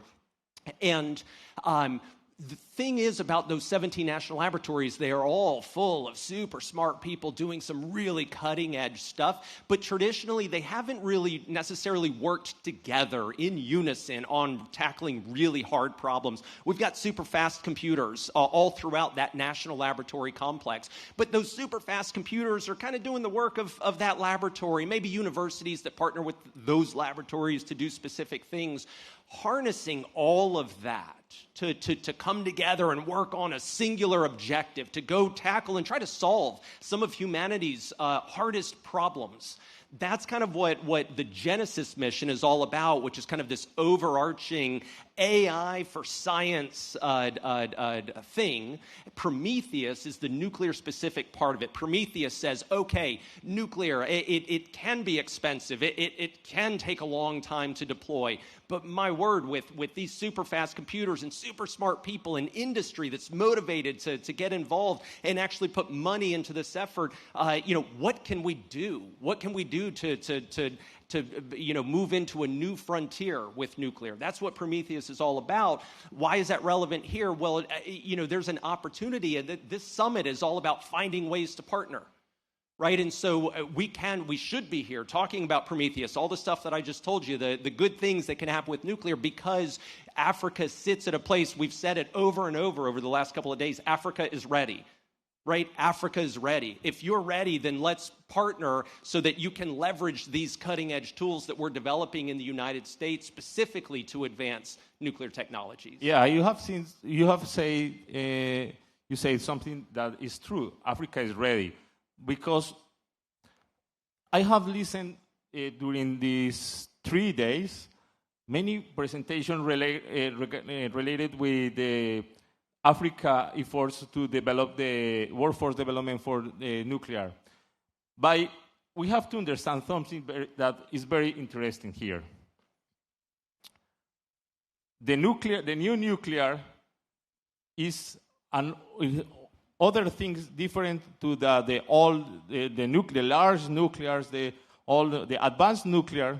The nuclear is related with systems, with multidisciplinarity of many disciplines of technicals and soft skills.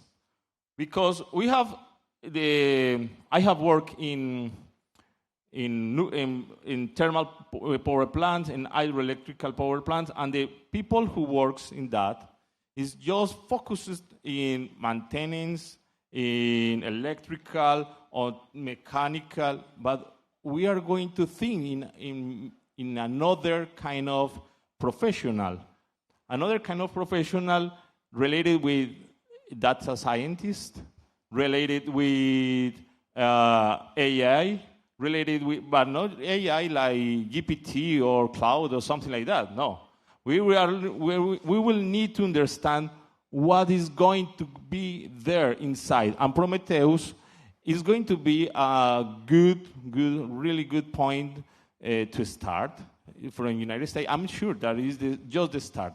But so how do you? So as we talk about Prometheus, and you just named a bunch of jobs that exist today. What, in your opinion, and for some of you out there, especially the people, this is a hint, the people kind of in the back third of the room, start thinking about an answer to this question, because you're going to get asked it. But I want to know from you, David, what are the skills then that students today should be thinking about developing to work in a nuclear world that's been shaped by Prometheus, as we've described? Yeah, maybe I'm professor. I'm going to walk back there while you're talking because I'm going to get someone ready. On the line. But I want to hear your thoughts on this. Okay. Okay, but maybe you can down a little of the lights to see the people, because I can't see. The lights are shining too bright for David. Yeah. No, I'm professor. Oh, thank you. Oh, you are here. No, I'm professor of National University of Colombia. And I teach almost 200 people in a room. Yeah? But I always insist to the people, you have to develop soft skills for the new nuclear. In the past, you are a nuclear engineer, or you was a nuclear engineer, technical engineer, electrical engineer, whatever. But you will need to develop soft skills, because in the new nuclear, you will need to work together. You're not just your maintenance, and no more. You will need to develop new skills related with another kind of merge disciplines. That's the way that I insist to my students that you need to understand very well the physical principles. You will never going to the AI never going to replace your knowledge about the physics, about mathematics, about everything. The AI is going to have a new tool. It's like a pilot of airplane. The pilot of the new airplane has very, very sophisticated systems. By this system, it will not replace the pilot. All the airplanes is going to need a pilot, like a new power plant going to need very, very structured engineers. That's true. I think that I love the airline pilot analogy. There's all kinds of instrumentation and control and automatic systems in an airline plane today, but it doesn't mean the pilot doesn't need to know about pressure and aerodynamics. All the things that the inventors of the aircraft would need to know about. I love that, David. So here I am back in the back third of the room. I want to hear What's that? Back part of the room. There you go. Give it up in the back part of the room. Let's be loud. Don't be shy. Loud. Yes, the back part of the room. I love it back here. Somebody raise your hand and give me an answer to the question. What does the future look like as far as skills that you're going to need to work in a nuclear industry that has embraced AI, done all the things that Dr. Ryan talked about earlier? I need a hand. Don't I be need shy. a hand. People are avoiding looking at me in my eyes, David. They're looking away when I look I'm toward them. looking for... Everybody is hiding. Oh, there you go. Okay, we've got... Yeah, now you put the mic in front of somebody that looks like they want to talk. All right. See, this is what I've done. I've delegated the authority. That's a lesson in leadership right there. Yeah. Oh, he said he likes this. I think he's getting a little too much fun out of it. He's gonna make somebody uncomfortable. Yeah. Maybe we can talk about what do you think? Oh, here we go. We've got sorry, David. We've got an answer right here. What's it look like? AI has come and revolutionized energy production, nuclear. What kind of skill sets do you think? And there are no wrong answers, by the way. There's only prizes. I'll get to that. Thank you very much. I think it is necessary for us to have the basic AI skills and the need to analyze the data and how to also compute this data so that we can look at all the necessary technical and then also the soft skills with nuclear energy. Thank you. Yeah. Thank you. This brave man is getting a shirt.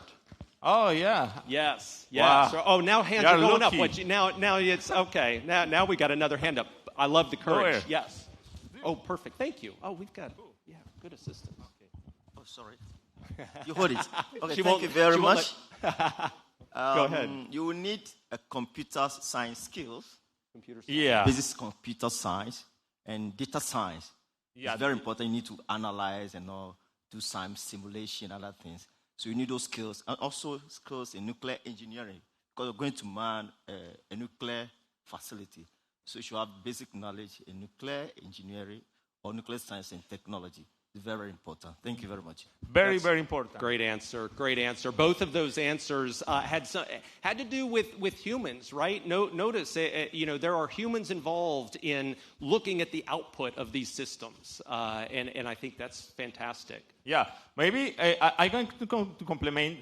One important thing is that the nuclear regulator, must understand these kind of tools, because the regulator or the entity who is going to be the license for the nuclear power plant needs to understand very, very well how does it work. Because if the regulator don't understand nothing of that, and in the nuclear power plant or the vendor understand that, you are going to stay down, and the vendor is going to stay here. You need to stay in the same level to understand what is going to happen. Okay, let's. Okay, so you need some social skills like the leadership skills, because you need to enhance very good teamwork when you are working with people. Also, you need communication skills to be able to communicate and enforce productive work. Also, the communication skills to be able to tell AI what to do. You need to know how to phrase your words very well to give commands to the AI. Oh my God! Oh. So much yes to that, and thank you. There's a shirt for you. I love what yes, nuclear engineers, and that was a great point. Yes, you need nuclear engineers, but guess what? If we hired all the nuclear engineers we could and put them to work on a project, the project just wouldn't get done. That's the worst way to get a job done, is to put a bunch of nuclear engineers There in is charge another of it. And I say that. There? I say that lovingly. Yes, but what I want to come back to is you talked about communication. So at Idaho National Laboratory, there's a number of functions that I'm in charge of. One of the things is actually the communications function for nuclear science and technology. That's a really important thing to get right. Hopefully, I'm doing it some justice in what I'm doing with you all today. I'm acting as a nuclear communicator. And every single one of you, and this goes back to a point that I made a couple days ago, but not all of you were here for that. So I want to emphasize the point right here. Everybody in this room is a nuclear communicator. You're here today. I used the word the other day, a nuclear ambassador, and I kind of like that as well. And that's no offense to the actual Madam Ambassador that's sitting here with us today. We all are ambassadors. I love it, yes. And that all of you are nuclear communicators. So to be in the nuclear industry, you don't have to be a nuclear engineer. We need communicators out there. We need human resources, people that know how to deal with people. And I love the word that you used, leadership. We need leaders. And leaders don't necessarily come out of university systems. Everybody in this room is a leader. You're sitting in this room. That shows leadership. And we need leaders in nuclear and advanced energy to go do hard things, to rally people, to go do big things. Leadership, that's just awesome. Okay, maybe you. Maybe, I don't know. Okay, no problem. Thank you very much. My name is Ezekiel, and I want to speak on the nuclear medicine side.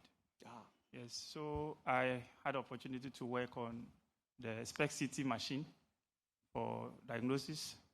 So I realized that there was a time I was at Kolebu, and before they can administer dose into a patient, they need to take some details from the patient, like the age, the weight. So what they do is they have a range. So, for example, if a patient comes and the patient has a certain weight and age, that patient is given a specific range of dose.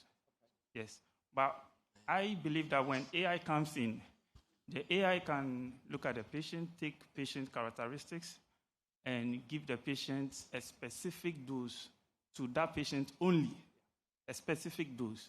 Yeah, so I think that is how AI can also help a lot in the nuclear medicine aspect, and we are going to need a lot of software developers here in this aspect. Thank you very much. That's a great point, and I think highlights the nuclear medicine piece that had come up earlier today. Thank you for saying that. David, I've got a question for you, and then now if y'all are catching on with what we're doing, I'm going to kind of shift gears just a little bit, and you're going to see if you've got a response to this one, all right? Because I'm going to shift gears, but we're going to come to you. I want to hear what David has to say. So AI, one of the things that Dr. Ryan talked about in her talk was using AI for autonomous operations of nuclear reactors, which when you think about it probably makes sense, right? Because today large-scale reactors have teams of people that operate those things and keep watch over them 24 hours a day. In the new age of advanced nuclear reactors, a lot of them are micro-reactors that we would expect to have thousands deployed. All over the world. In the U.S., we think of it as all over the country, micro-reactors. Well, we're not going to have teams of people at every single one of them, so autonomous operations just kind of makes sense. But how do you do that? How do you do that from a regulatory perspective? But then AI used to design a reactor, to manufacture a reactor, all the things that were in that last presentation. So my question to you, David, and remember, this is a room of nuclear communicators. Yeah. Does that make you feel better or worse from a safety perspective about nuclear? Let's unpack that, and I mean it, and be provocative. If you think that makes the world of nuclear less safe, let's talk about it, because we should pull that out. I don't want everyone in the room to say, oh yes, that's a great world. AI designing and operating nuclear reactors, I love it. Somebody in here might say, I don't know. Someone at home told me that they feel like that's kind of scary. We should unpack that. We should talk about that a little bit. David, what do you think? Yeah. There is something that is not negotiated in nuclear, is the safety and security. The culture of safety and security is important. It's the unique thing that you have to think in nuclear energy.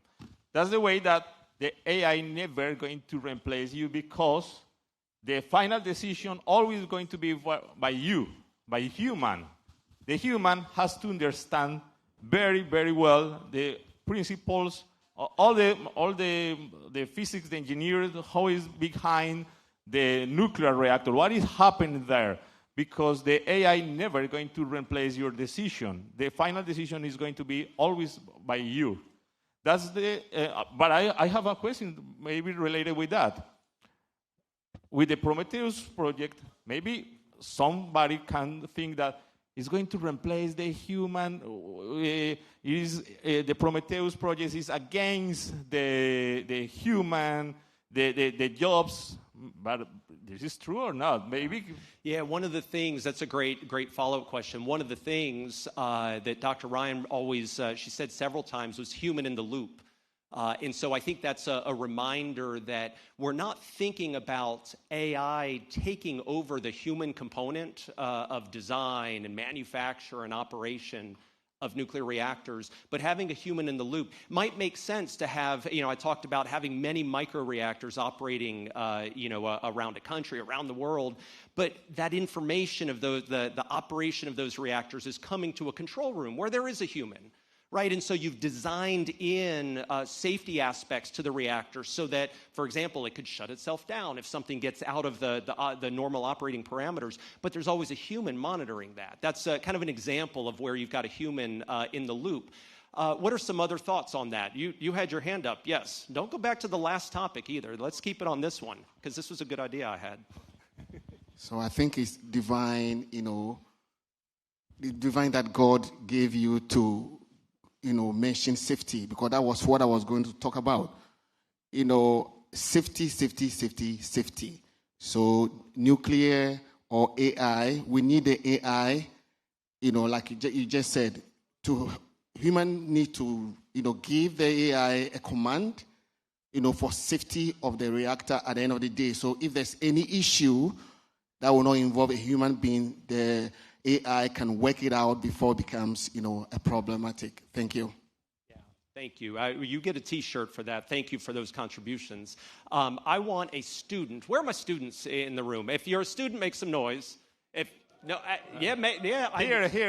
tell you, it's the young people that are like the quietest in this room. I don't understand. If you're a student, make some noise.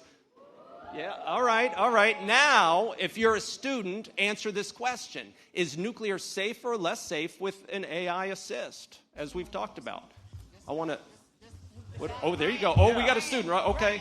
No. This guy that has my hair. Oh, yeah, okay. Yes, okay. We're going to go here, and then we're going to go there, okay? Yes. Oh, okay.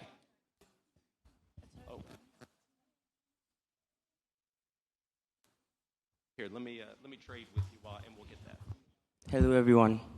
I'm Clenham, and I think nuclear energy is safe with AI because our lady Emerald mentioned that it would be able to detect anomalies, and the data would show when there's anything going wrong. So when you detect that it's deviating, you can react faster and then make sure you prevent any damages or anything else. Thank you. What an incredible answer. This is my first nuclear ambassador, officially nuclear ambassador. Thank you for that. Wear that proudly. And thank you for being such an effective communicator. That's just awesome. Okay, yes. Oh. Maybe. Oh, David's got, thank you, David. Okay, thank you very much. So I think that AI is not, I wouldn't say it's like fully safe, but with the human in the loop thing, I think it's going to be very helpful. So nuclear, when we think about it, we should actually think, our priority should be, security and safety. That's supposed to be a very important aspect because it can, as far as we know that nuclear is good, it can also be very dangerous when not, used in the right way. And AI can make a lot of mistakes. It can, hallucinate sometimes. And so I think we do need, yes, and so I think we do need AI. We need AI to, help us automate tasks, to make things faster, in other aspects too, not only in nuclear, in the nuclear workforce, in different companies, we still need AI, right? In our day-to-day activities, we still need AI to automate tasks. But safety and security is a very important part of nuclear energy and the nuclear workforce. And so I think that we do need AI, but it should, with the human in a loop thing, there's supposed to be a human being, interacting with the AI to make sure that it's doing everything right. It's giving us the right results. And when there's a mistake or when there's anything wrong, the human would help to, solve the problem. Thank you. That is so good, so good. Thank you for those comments. One comment I want to make about that, because here's a word that you used, was dangerous. But we have here.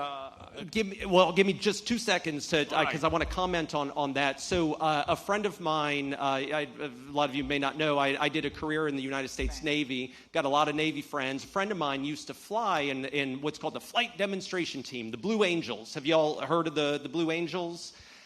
They do these acrobatics in airplanes. It's amazing. They'll fly at 500 miles an hour, 18 inches from one another. Like, it is, you can just search it on Google. Don't do it during this session because we're talking nuclear. But like when we're done here, look at the Blue Angels. It's super cool. I asked one of my friends who's a pilot, I said, geez, didn't what you do, isn't that dangerous? 500 miles an hour, 18 inches apart from one another.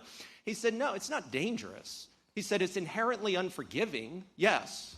But we have systems around it to make sure that we don't bang into one another, that we do everything safely. It's inherently unforgiving. It's not dangerous. I mean, one could argue that the airplane that I took here from the United States, that was a dangerous thing to do. One could argue that when you got in a car and came here this morning, that was a dangerous thing to do. I've been out in traffic in Accra here. It is kind of dangerous out there with the traffic. I got to tell you, right? But I encourage you, don't think about nuclear technologies as something that's dangerous. And when you communicate about them, don't talk about them as something dangerous. It is unforgiving and good news. We have regulatory frameworks. We have systems designed around these technologies to ensure their safety. And that's one of those key communication pieces that you can put out there.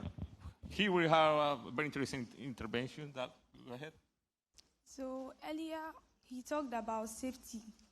And then per my perspective, with AI, we are able to determine the risk assessment of anything happening, like the likelihood of an accident happening in a nuclear engineering field.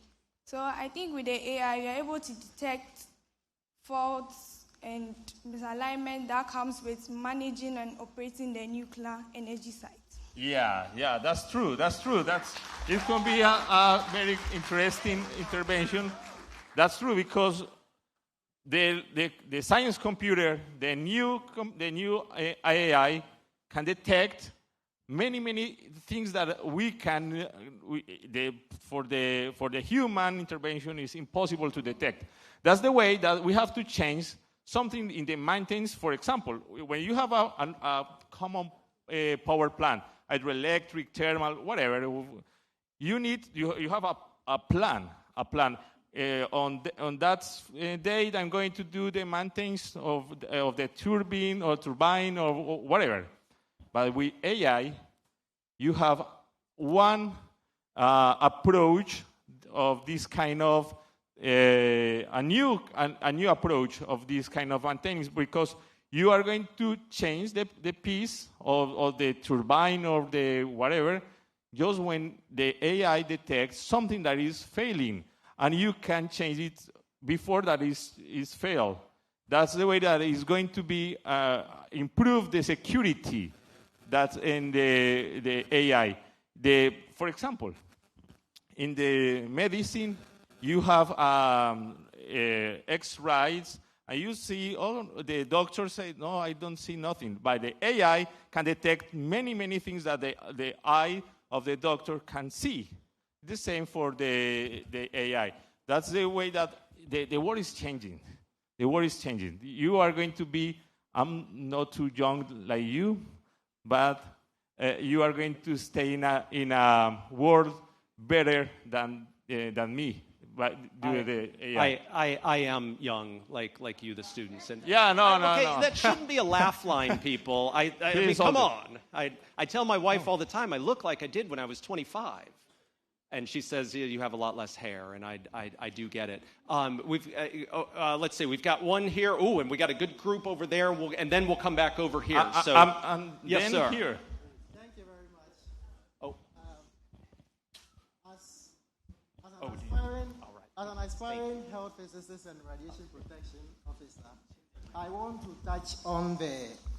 like to touch on the nuclear security aspects. Yes. And one of the key relevance of AI, especially in the nuclear security, is the sole integration of AI in the physical protection systems. When we integrate AI technology in physical protection systems, it enhances safety.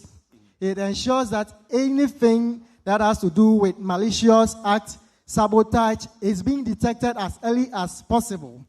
And also, with respect to the safety, the nuclear safety otherwise as well, we can also, AI is able to predict any equipment failure in order to ensure that accidents are being prevented. That is preventive maintenance. Thank you. Yeah, great points. I want to go back to something you said and tie it back to something that Dr. Ryan said when she was how quick you can detect things, right? She was talking about 100 things a second, and there's 100 things. There's 100 things. I love that demonstration, by the way. But when you're talking cyber attacks, that's how it works, right? I mean, there are networks that are attacked thousands of times, a second, and AI can pick those up. And that cybersecurity, the operational technology, cybersecurity is critical in autonomous nuclear operations, in nuclear in general. I love the comments. Yeah, David, you got a live one.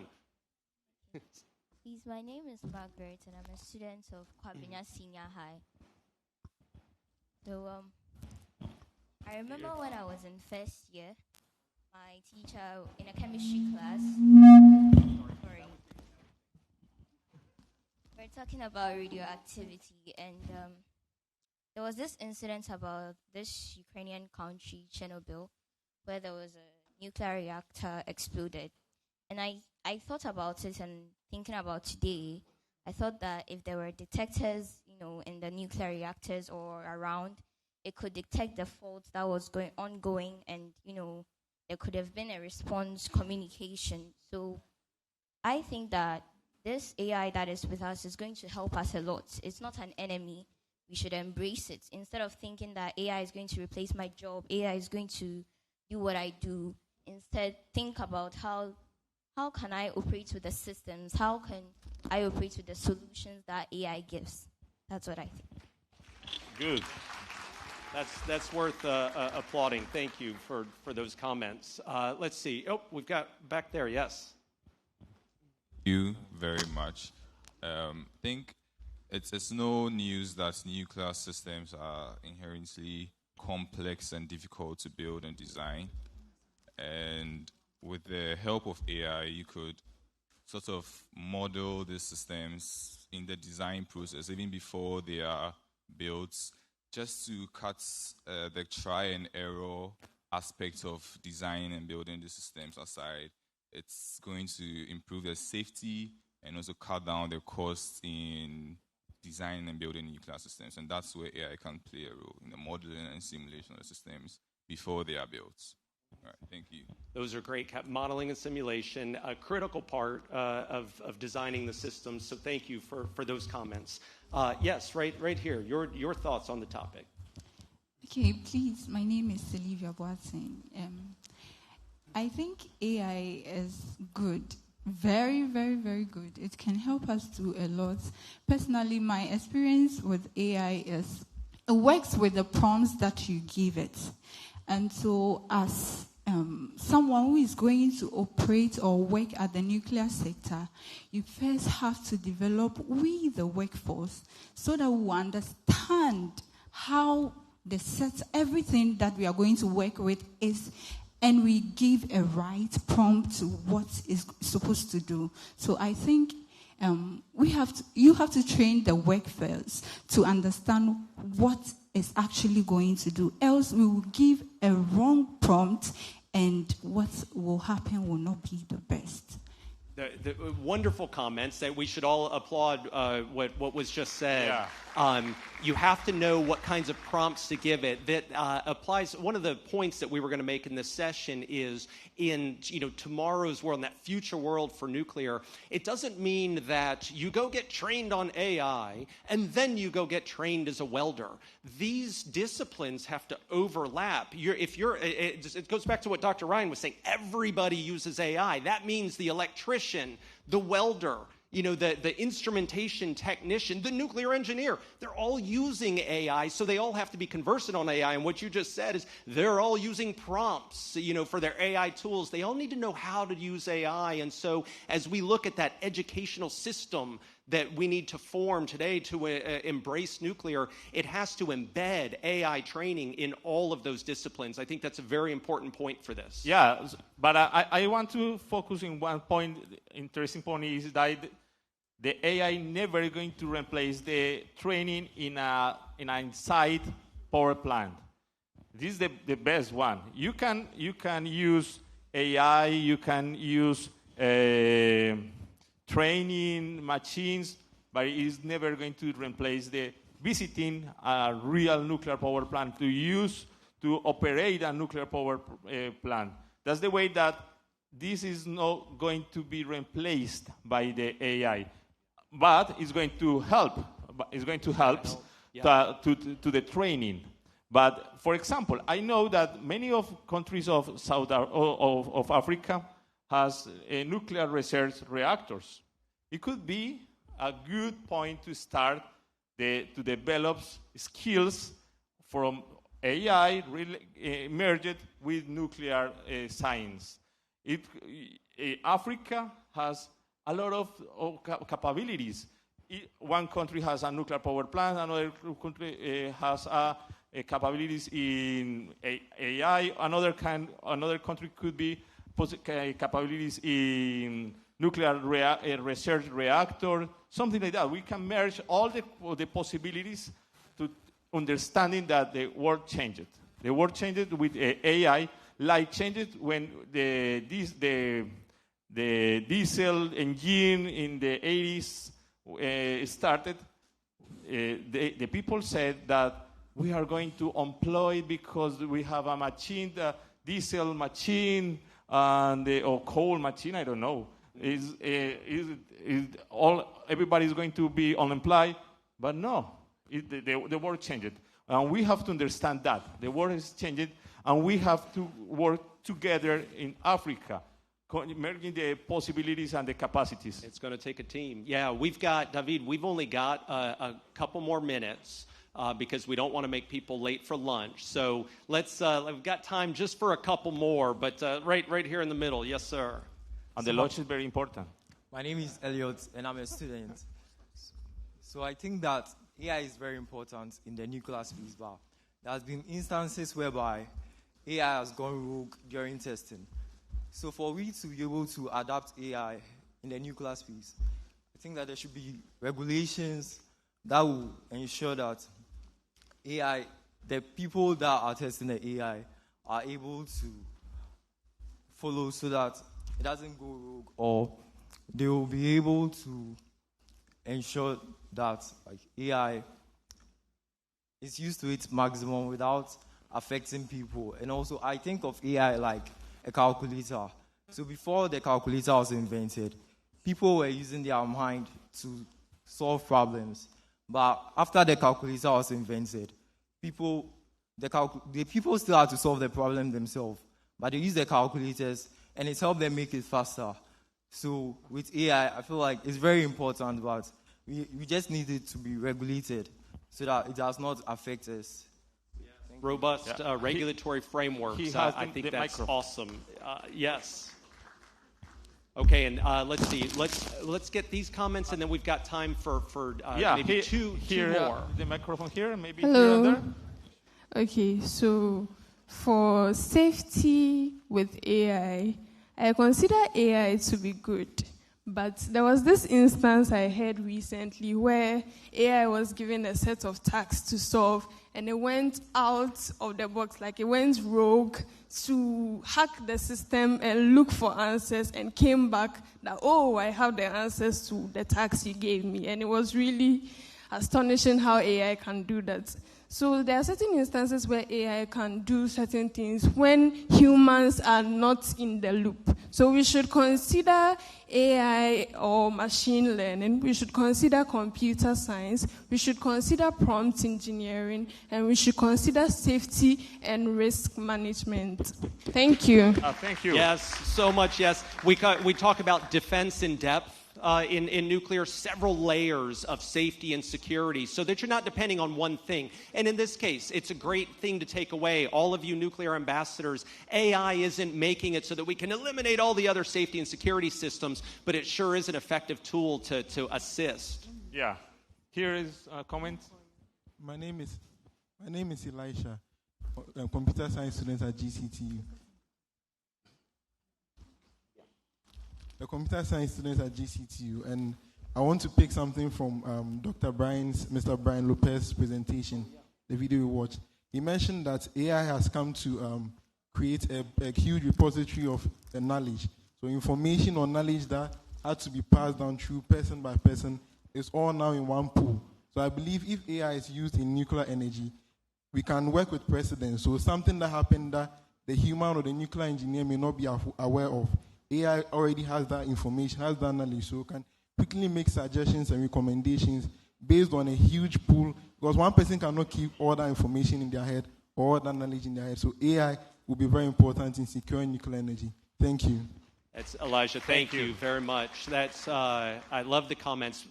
We have time for one more. That's okay. I'm sorry. All right. Yes. All right. Thank this you. is the last one, so you better make it good. Yeah, I'll make There's it a lot good. of hands up.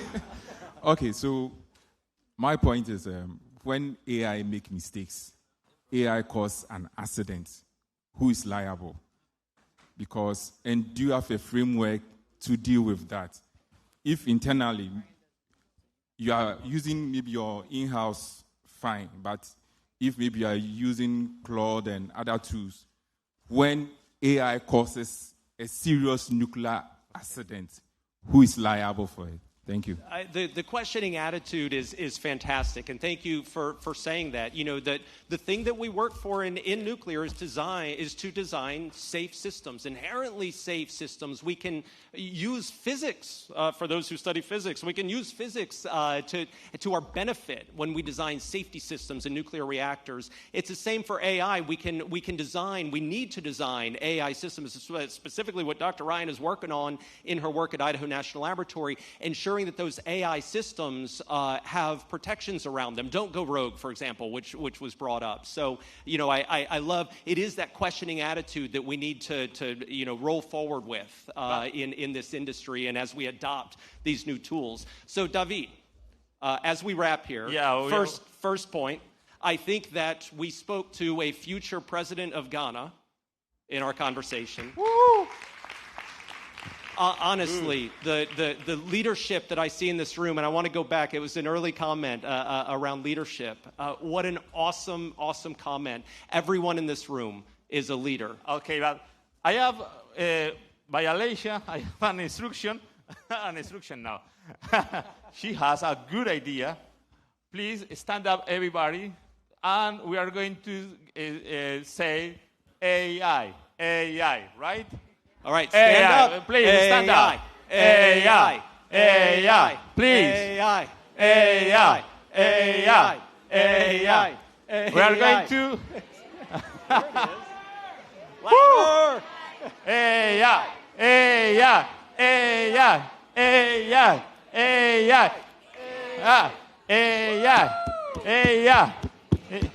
Woo! Hey, thank you very much. Thank you. This was absolutely a blast. Thank you for your comments. Thank you for being nuclear ambassadors. David, thank you for your insights. Thank you, Ryan. This was a lot of fun. Yeah. All right. Thank you. And thank you so back much. over to our moderator. Thank you. Thank you very much. All right. Thank you, Mr. Brian Smith and Mr. David Galliano.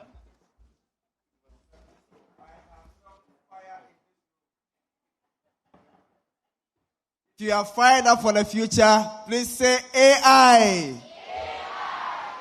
Put your hands together for yourselves. That was incredible. It's been blazing, so I think it's a good time to have lunch. Do you agree with me? All right, so right about now, we are going to have lunch. Lunch will be at the tent. For those of us who were here yesterday, it's the same place.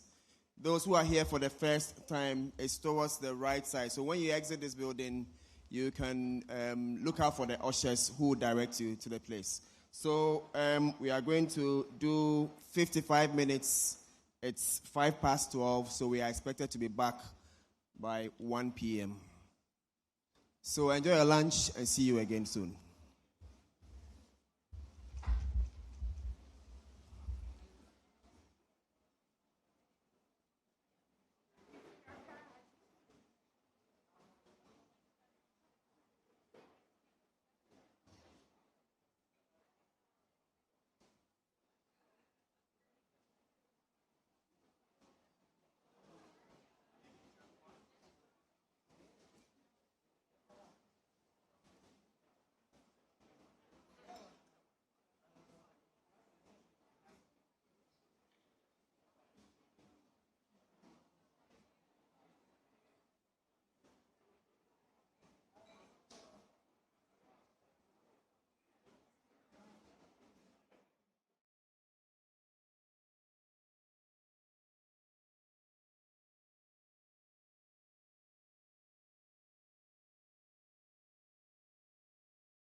Definitely going to invite Miss Alicia Duncan to take over. Put your hands together for her as she walks up stage.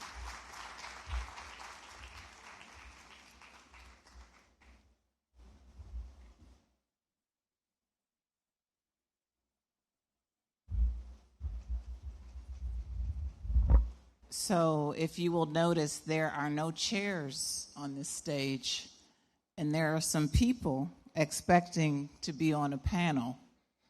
I guess they're going to experience a panel with no chairs. What do we think about that? Is that okay? We gave you good food. It was a beautiful tent, and y'all come back with no energy? Oh, my goodness. Where are my young people? Raise your hands, young people. What happens when I say, Winona? Oh, y'all. Oh, my God. What am I doing wrong? We practiced this, didn't we? Y'all said y'all would do good. Winona.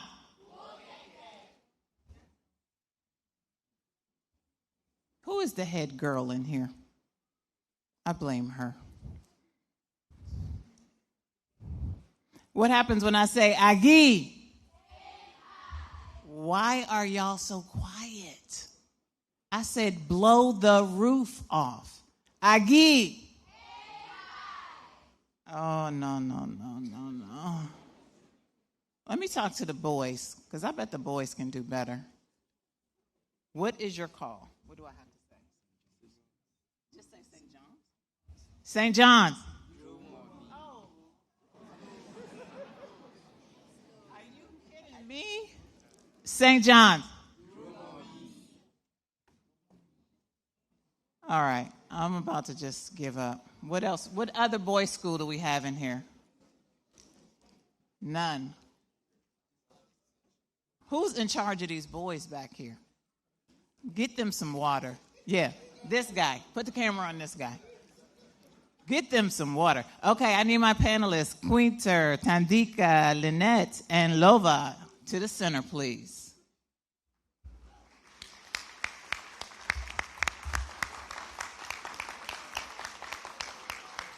So, I want to just let you all know some of these people that you have seen today. I've known them for quite some time. Others are just beginning to experience me. So Quinter, we have known for quite some while from Kenya. And these lovely young ladies, I want you to introduce yourself and say where you're from. All right. Hello, everyone. Oh, okay. So I'm called Luva, Dr. Luva. I'm from Madagascar. And I'm here today, very happy. And, okay. Well, good afternoon. Oh, you're sleeping. What happened? Did you eat? Yes. All right. So my name is Lynette Nyamwea. I'm from Kenya. And I work with the young people, so a lot of fire. Good afternoon. I am Tandeka Daka. I work for Radiation Protection Authority of Zambia, and I'm also the Secretary of Women in Nuclear. It's good to be here. Hey, young girls and boys, good afternoon. And men, let me not exclude you. Okay, my name is Quinta Osoro.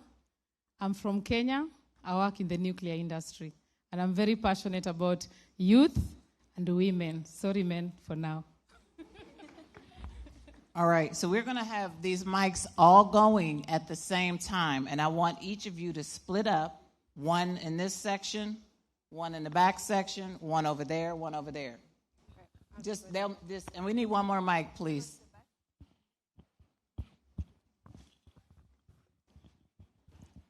So as we talk to these ladies about their experiences, we're also going to talk to you at the same time. So that means you are going to have to wake up and pay attention, because you never know when a microphone could just be put in your face and it's like, how are you doing today?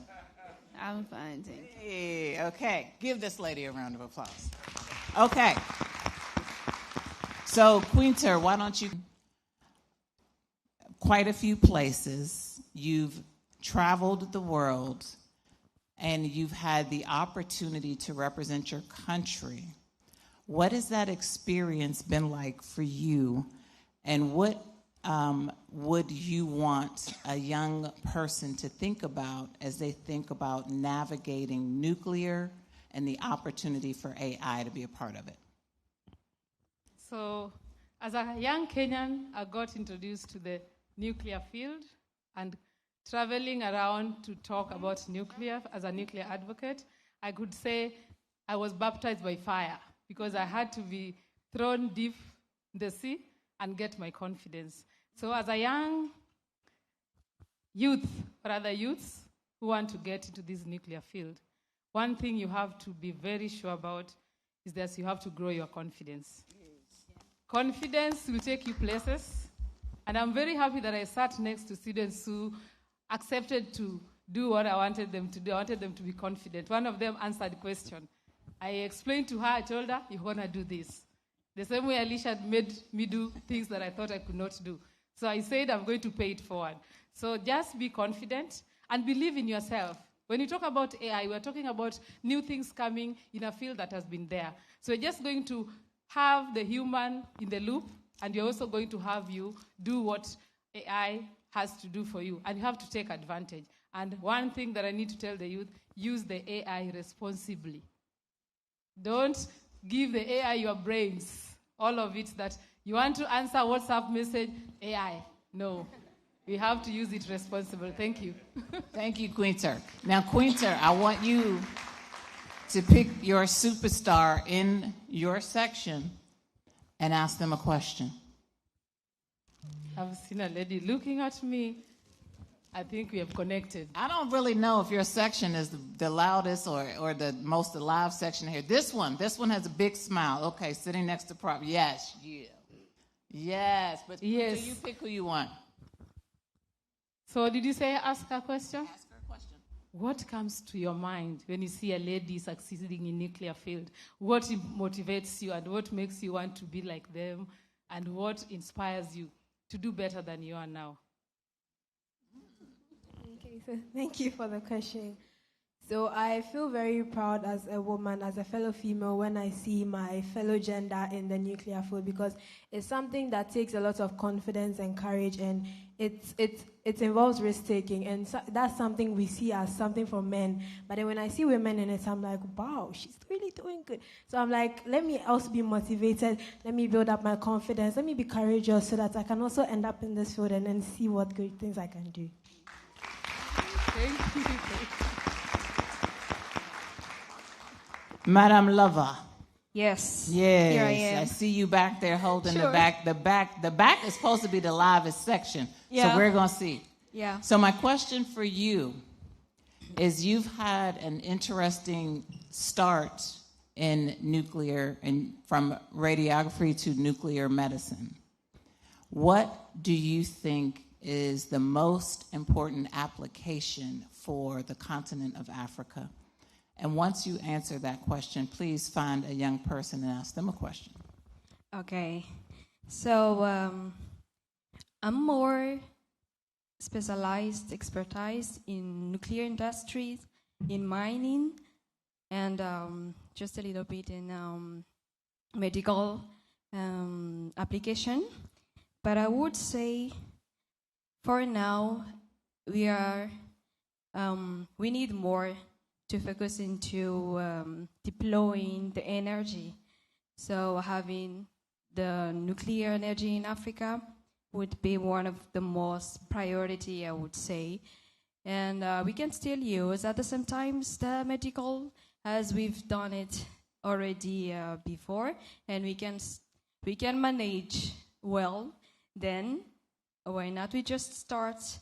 We are starting already, then getting more into the energy deployment. Thank you. Now, Right. who are you selecting from back there? Okay, Let me find a beautiful face. Yes, find a beautiful face. Yes. So I would be asking a lady. Yes, don't worry. You'll be fine. Okay, hello, beautiful lady.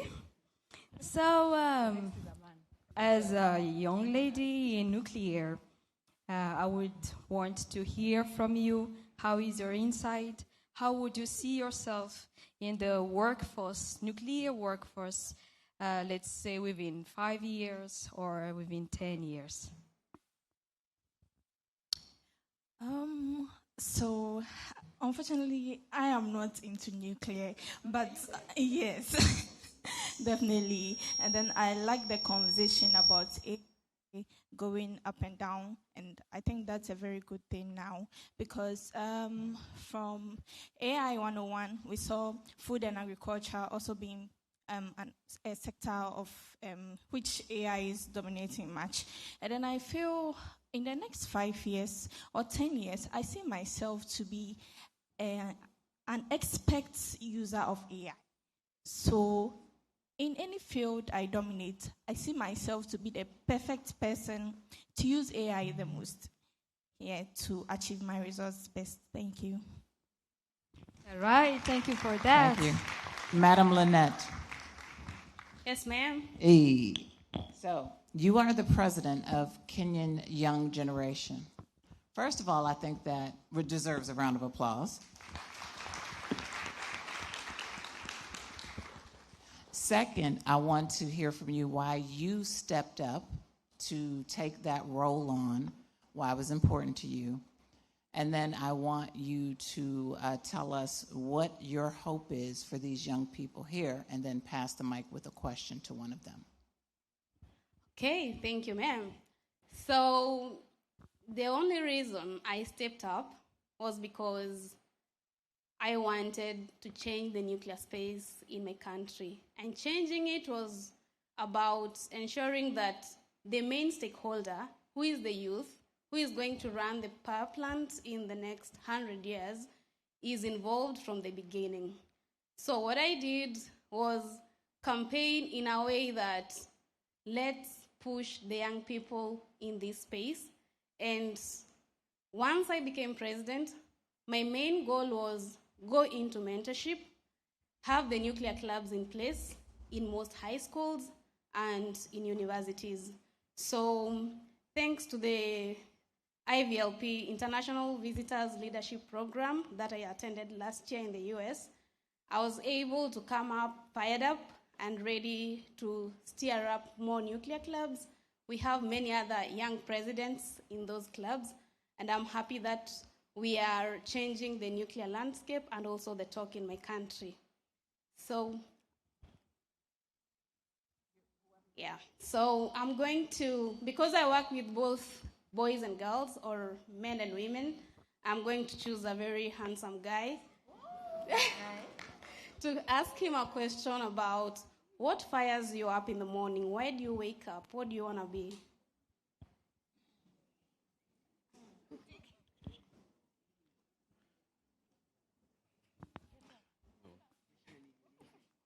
All right, so God bless.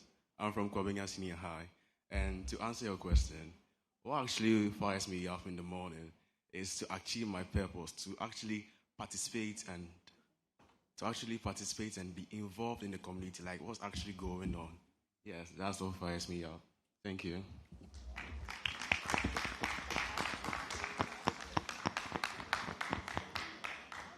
Madam Tandeka.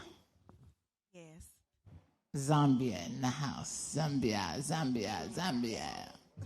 So tell me, you approached me with much, much, much confidence, and you said you wanted, us to visit your country.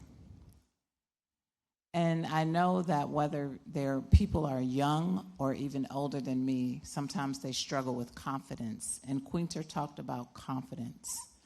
So I'm curious if you would share with the room how you found your confidence and how you see that nexus and relationship to moving forward in the future. And if nuclear is part of that, if AI is part of that, and how you'll be able to leverage what you have inside of you to share with others.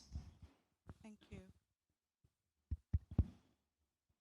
So, coming from the medical setup, I was a radiographer doing radiography and having to be privileged to go into one of the conferences and meeting different people in the nuclear sector, learning about nuclear energy and having the oomph, the pumped up energy to do more into the nuclear sector, especially in nuclear security. I feel confidence is something that you really, really need. Thank you, Quinta. You need to be comfortable to be in a room that you think you're not supposed to be in. So, self-esteem, ladies, very important. And AI, nuclear is growing. The future is getting brighter and brighter. AI is a very good initiative for our future in nuclear because this can help us into, in nuclear security, for example, we can be able to detect illicit movement of radioactive or nuclear materials that are out of regulatory control. We can be able to see the insider threats through and through without, having the difficulties and challenges that we have at the moment without the technology in Africa. And so I hope for the future that we get to embark on this as Africans and have the technology to continue with AI. Thank you. Thank you. My question, we'll probably look for another handsome boy. Nope. Another handsome guy. Let's go. Okay, thank you. Hands raised, they look shy. Hi, I have a question for you. Handsome guy. So, my question is, we talked about AI in the morning, and what would you recommend would be the best approach to introduce AI in nuclear energy?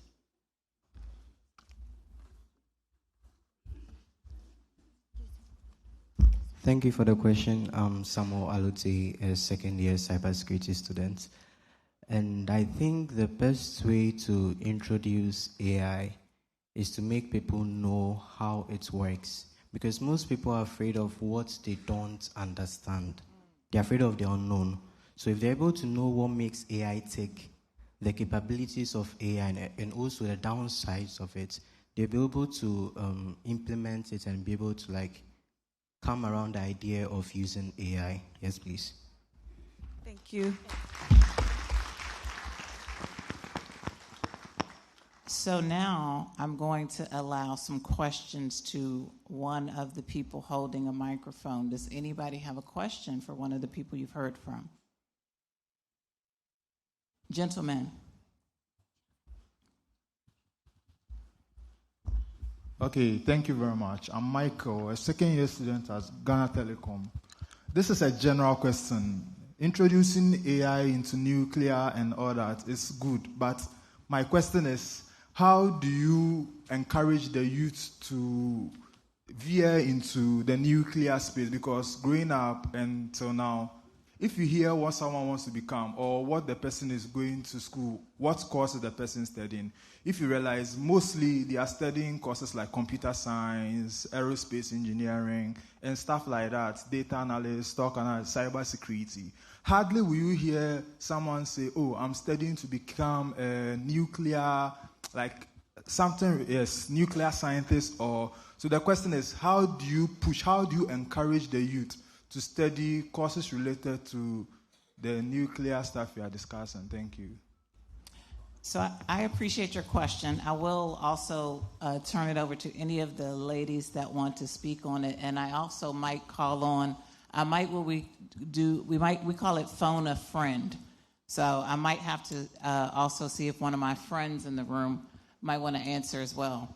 But my first initial thought, having understood how many different careers there are in nuclear, is that somebody doesn't necessarily have to study nuclear engineering to be in nuclear. Nuclear has communicators, nuclear has HR, nuclear has food science, nuclear has graphics folks who actually do design. Nuclear has so many fields in that ecosystem that you could be a business major, you could be a project manager. I could just go down a list, and I think actually Emerald did go down a long list, and you all gave her a round of applause. So I wouldn't say you need to study nuclear. If I were going to encourage a young person to be part of the nuclear system, I would say, what are you passionate about? And then we find a way for you to be involved. For instance, my degree was in international business. I knew I wanted to work abroad when I was a young person, and that's what I majored in when I was in getting my bachelor's degree. Has nothing to do with nuclear. So I encourage young people to study what they're passionate about, and then there's a place for them, as I think both Brian Smith back there has said, David when he spoke, Emerald when she spoke. There's a place for all of us in nuclear. There are people who are just great at social media who make a lot of money working for nuclear companies doing their communication, or even work for the government. So depending on what it is you like, you're a great graphics designer, all the things, there's so many things that you could be involved in when it comes to nuclear. Nuclear is in space, nuclear is underground, nuclear doesn't even have to have a college attached to it because there's so many skills like welding, and the list goes on and on. So many things you could do in nuclear. So there's an opportunity. We're not looking to put you in some sort of cookie cutter design and fit you in nuclear. We're going to say, what skills do you bring to the table? And this is how you'll fit in. Okay? So I'll ask if anyone else has anything to add to that. Quinter or... I actually okay. do have something to say. I actually have a friend. Her name is Ntabi Leng from South Africa. And she did a technical training at first. And she did cybersecurity as well. And she works for Quebec. I don't know if you know Quebec. It's the nuclear power plant in South Africa, yes. She started out from very, very humble beginnings. And she just has a degree in cybersecurity. And she does nuclear security in the nuclear power plant. So there's actually hope for so many other people in different fields to be in the nuclear sector. Thank you. I wanted to chime in as a nuclear engineer. So I chose to go into nuclear engineering, 45 years ago, and don't regret that decision at all. I do agree completely with what Alicia says. You want to first choose what you're passionate about, because you want it to be something you're going to go and do this for 45 years. You want it to be something you're really passionate about. I felt passionate about nuclear engineering because I felt passionate about energy. When you really look, I wanted to do something that was making a difference that was positive for the world. You realize right now if you look at growth of countries, standards of living, that all tracks with electricity generation. So I wanted to do something to be able to put more electricity out there to continue to raise standard of living in my country and other countries around the world. So I wanted to choose a field that made a difference. I felt nuclear engineering did as well make that difference. The other thing that I'll add too, just on a practical side, nuclear engineering is also, I think, about the second highest paid engineers as well. It is still a good way to make a living for the rest of your life and provide for your family and everything as well. It is a good job. And right now, it's even, in my career, there's been ups and downs on hiring of nuclear engineers. I'd say, though, for the last decade, it's been a continual up, at least in our country right now, and I think around the world. In fact, we talked about it a lot. You're getting a lot of poaching of employees from one company to the other. So there's a lot of opportunities in there as well. So there's a lot of, if you're passionate about nuclear engineering, nuclear energy is a good field to go into. I also, though, note a lot of the engineering fields, chemical engineering, mechanical, they're interchangeable a lot. I mean, there are some specialized courses you'll take in nuclear engineering, like reactor physics, that you won't take in other fields, but you're still going to take thermodynamic kind of courses, the same math courses. The engineering degrees, to some extent, when you get a good engineering degree, you can transfer in between some of these different fields. I think Dr. Emerald had noted earlier that she started out as a nuclear engineer, now does more data science and computer science. You can change back and forth. You just want a good basic engineering degree, but nuclear engineering is a good degree to choose if you feel passionate about that going forward as well. Y'all better clap louder than that. That's my boss. Okay. Thank you. Did you have some? I think my newest mentee has a question. Okay, so we have one right here, and then we'll come to you. Okay.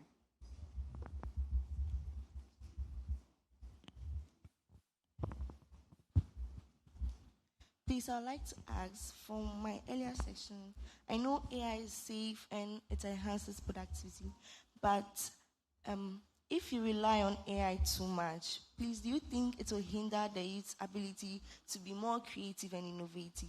Since sometimes if we want to do anything, we know there's AI, so we use AI all the time. So I'd like to ask if the use of AI would make maybe the upcoming youth, it will hinder our ability to be creative and innovative in the nuclear field. So we're going to see how many people disagree with me. And I don't mind. Let me just move back in case everybody starts a revolt. My answer is absolutely. Absolutely. I see it now when little girls, even some in my family who are struggling to read in, second grade, they can automatically push a button and then it gets read for them, or send a text that they can speak and then that, it translates, or they can have something summarized. And so there is a lot of the work that people like me, and definitely Dr. Goff, because he's older than me, definitely Dr. Goff, they did not, we didn't have those things. We had to learn every word. We had to learn every syllable. We had to learn how to spell it. We had to have the spelling test. We had to write the sentences. We had to go on and on and on. And so when you have a way to do it easier and faster, it does not only take away the creativity, it takes away the processing and thinking and problem solving that you would normally do. But whose responsibility is it to make sure that they're still learning? Is it AI's? Okay. So whose is it? Oh, don't whisper now. Don't whisper now. Give it back to me strong. She said it's us, the youth.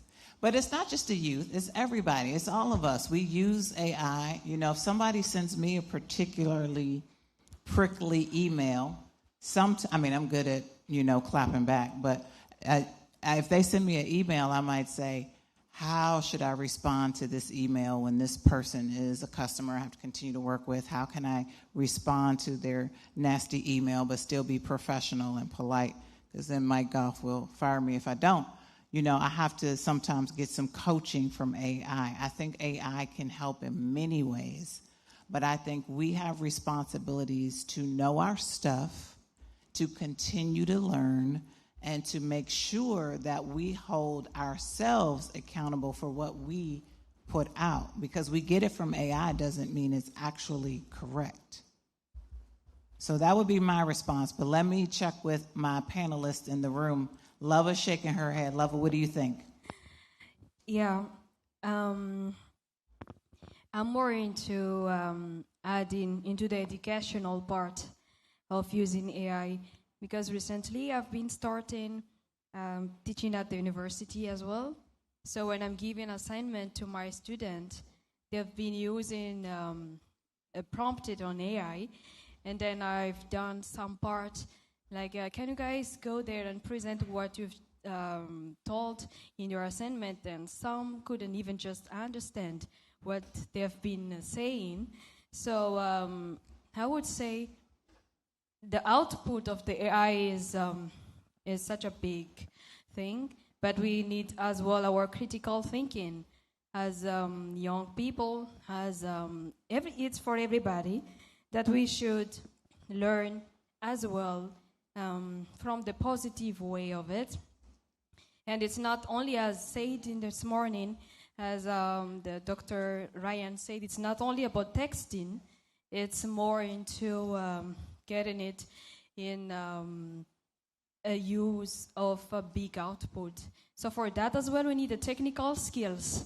And the technical skills, we can get them through trainings, even through AI itself. We can ask them to teach us what's the technical aspect we need to get to know something or to get to know about a subject.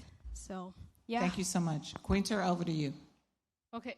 On AI, what I would like to say is that it has made things look easy, but things are not the way.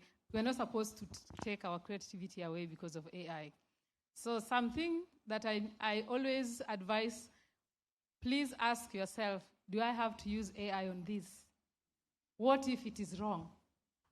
So you don't replace competence with AI. The data in the AI has been fed by various people, and maybe you're asking a question that you are the one who should be feeding AI with the answer. So you don't have to rely so much on AI if you don't have to. Because what if it is wrong? Yes. I'd like. Anything from you to add? I'm also still in university, so we are kind of producing, not really producing, but we are being taught about the role of AI in nuclear safeguards. And specifically, when you're given sometimes an assignment, the texting and asking questions over AI, it's like the garbage you give it, it's the garbage you're going to get. So you give it something intelligent, you're going to get out something intelligent. Also depending on the model of the AI. But also in the nuclear space, AI is not about prompts. It's about the security of, let's say, spent nuclear fuel. Sometimes it's really difficult for a human being to go there inside to check it out, especially during inspections, because the levels of radiation are very high. So using robots instead of humans is a good thing because no one is going to be exposed. So AI is really far beyond the prompts and the summary that we want to do with it. It's much bigger in this nuclear space. Thank you. Quinta, you have a question on your side? Yes. There's a beautiful lady here who wants something. Okay, please, I'm Anna and from Kobian Senior High School, and I'm glad for this opportunity to ask this question. So my question is, which is more difficult to control, the physical risks of nuclear energy or the unpredictable behavior of advanced AI? Thank you. Did you get the question?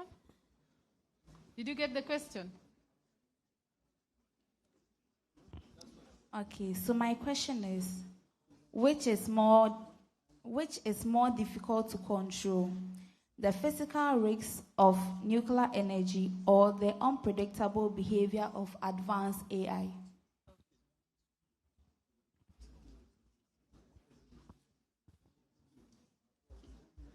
The question is for any nuclear engineer in the room. Yes. I wanted him to give us. Well, first I'll say, we have demonstrated for the last 80 years we can safely control nuclear reactions. So we know that's doable. We've done it. We're providing a lot of power around the world. And so that is safe and relatively easy to do. AI is still coming along. I think we will get there with AI with different controls and stuff. But that's still a developing technology, so the guardrails are still to be put in place on that. So right now it's simple to say, yeah, nuclear, we've demonstrated we can do this already. We will need to demonstrate it for AI, but we'll have to continue to work on that and make sure we have the right guardrails set up for it as we move forward here. Okay. Oh, let me get away from you because our microphones. All right. So we have about 10 minutes left. I see a hand up. Okay. Yes, in the back, please.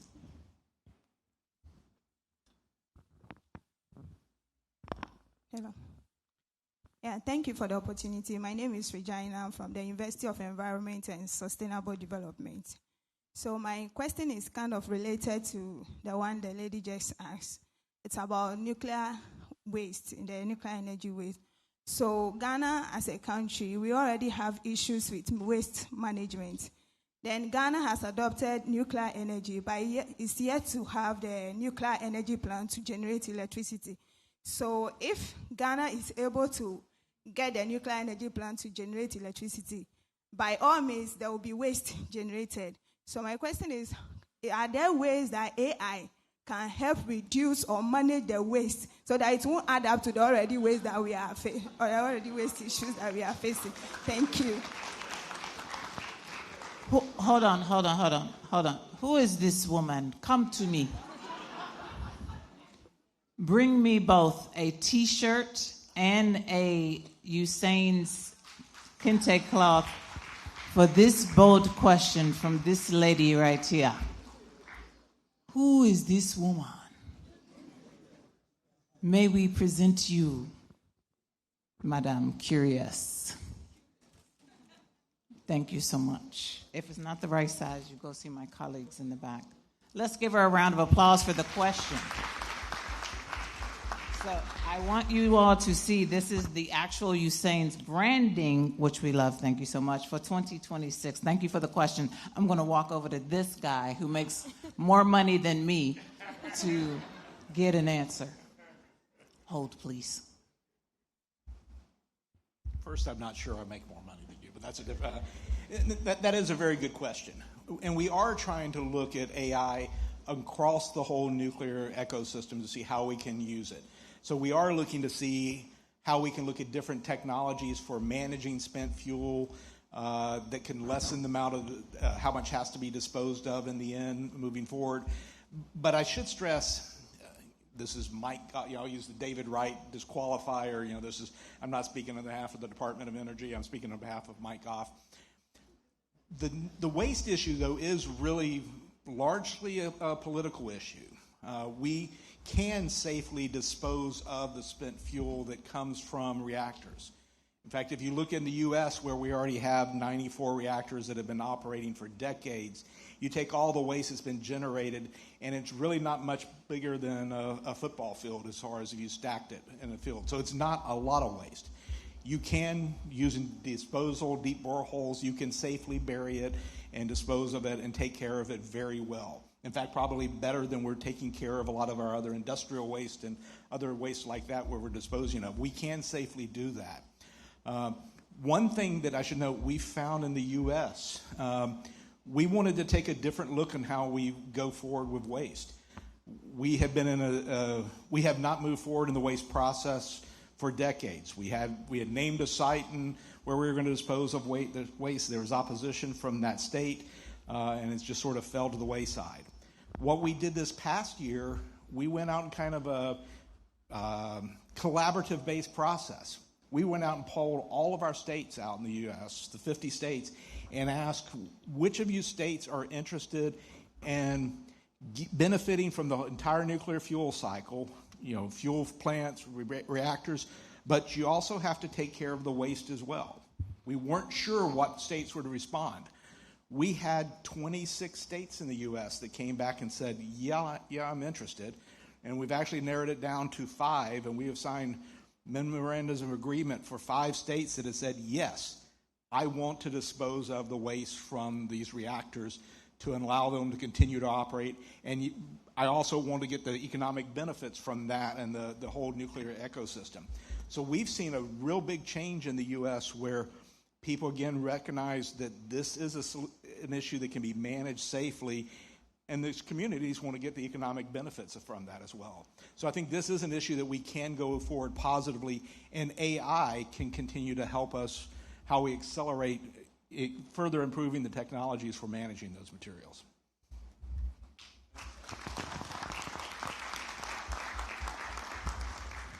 So my favorite Ghanaian is in the back of the room, standing in the aisle. Let us walk towards each other, slowly, like a movie. His name is Stephen Yamawa. We need his Hello? microphone. Hello? Okay, there we go. Yamawa. Yes, just to add something quick on the Ghana side, especially when our brilliant lady linked nuclear waste to managing waste in Ghana. And in fact, we have faced this question over and over again. So thank you for that. But there's a whole lot of difference. So first of all, the nuclear waste is completely different from the waste we generate in our households and industries. And we are not going to rely on Zoomlion to manage the waste. Okay? So the waste we generate in our homes, we don't manage it. We need to get Zoomlion and other waste management companies, Aboboyas and the rest, to come and pick them. We are not going to rely on that. That is not how we manage the nuclear waste. So the organization, the company generating the waste, using the technology to generate electricity, you manage the waste. The siting we are doing, we're considering all the waste management activities alongside the kind of project planning that we are undertaking. So like Mike said, there are safer ways of managing nuclear waste. The fact that we have a challenge managing waste in the country is not to say that nuclear waste cannot be managed, because they are completely different things. And it should be reassured. Of course, we also have the regulator that is also to ensure that, whatever we're doing is safely managed. You go to the hospitals, some industry, they are using nuclear radiotherapy materials and stuff like that. You will never see them because it's already being managed. So whatever that comes into the country is accounted for and has to be managed safely. So at least for now, with these hospital applications, Ghana Atomic Energy Commission has a facility to manage the small waste that are being generated from the hospitals and other industrial applications. And as we move into a nuclear power, there's going to be increasing in volume of waste that will be generated. And we will take care of everything. So you should be rest assured. But yeah. So Stephen, please let them know your title and where you're from. Let them know your title and where you're from so they know who's speaking to them about this important issue. Okay, so my full name is Stephen Yamawa, and work with Nuclear Power Ghana as the Executive Director of NPG, Nuclear Power Ghana. And Nuclear Power Ghana, by God's grace, very soon we will be like the Volta River Authority. You know VRA, right? VRA generates electricity from hydro, from thermal, from solar. So we are aspiring to generate electricity using nuclear. So that is Stephen Yamawa. Thank you. All right, so we are down to, okay, I'm glad you all have questions because we have another session coming up where we'll get to do more questions. I'm not going to let the next set of panelists sit down either, but I do want to have the panelists that we have right now give their concluding thought on the rethinking the workforce with AI and nuclear. And I'm going to start with you, Quinter, and work my way all the way around the room. So, Quinter, your concluding thought. Just like I started by saying, we have to use AI responsibly. AI is here to help us make the hard things easier, but not to take back our brain. So the workforce, the young people who are joining the nuclear field, I would like to ask you to prioritize developing your skills, knowledge, and competence so that when you get to the AI world with your nuclear professionals as expertise, you bring it and you loop in the human in the AI. Thank you. Okay, so I would say the AI could be acting as multipliers. So it's not going to remove us or change our job into an autonomous, but it's going to be as acting as the AI generators.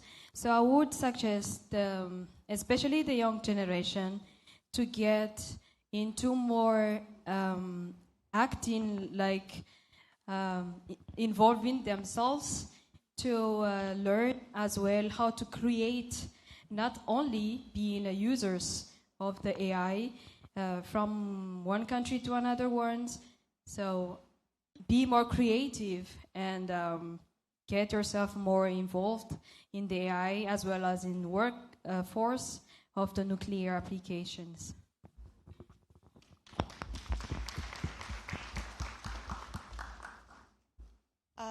Rethinking the workforce.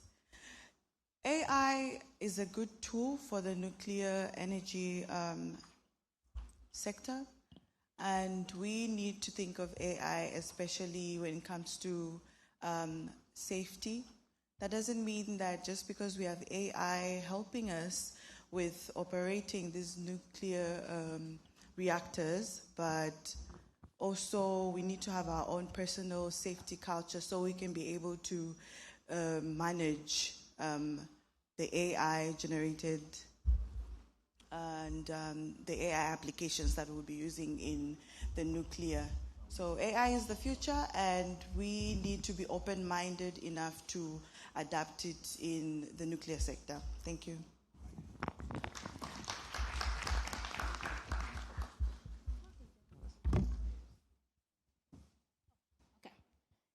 So my parting shot will go back to the earlier discussion that we had, which was we need to build competencies properly before we can automate. So as we want to incorporate AI, we also need to ensure that our competencies are properly built. And again, you cannot automate your character and your capabilities. So you can only build your character and you can only have a great culture as a person, because we need that human interface in integrating AI in our day-to-day activities and also in the nuclear sector. Thank you.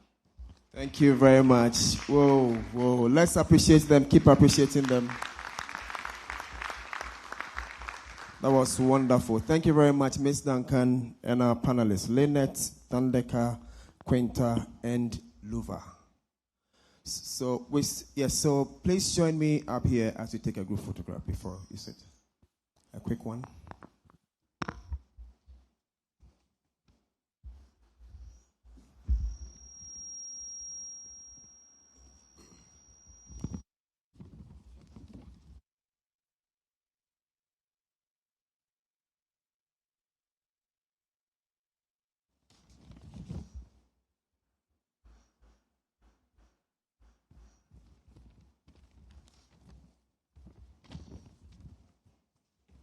Thank you very much. So the title for this session that ended was Youth Action Dialogue, and I believe we have done justice to that. Do you agree with me? All right. So, as I said, we are going to maintain momentum, and so Miss Alicia Duncan is going to do another session. But before that, there is a popular request. There was a video that was played here yesterday, and a lot of people enjoyed it, so they have asked that we replay it. So for the sake of those who enjoyed it and want it replayed, and those who were not here yesterday, especially our students, we are going to play this video. It's a 10-minute video, but I bet you will not know when it ends because you are going to enjoy it fully. So this video is going to be on Next Gen initiative. So Emmanuel, if you are ready, Next Gen. For generations, our nation's power has flowed from the might of our rivers and the fuel we import. But our future demands more.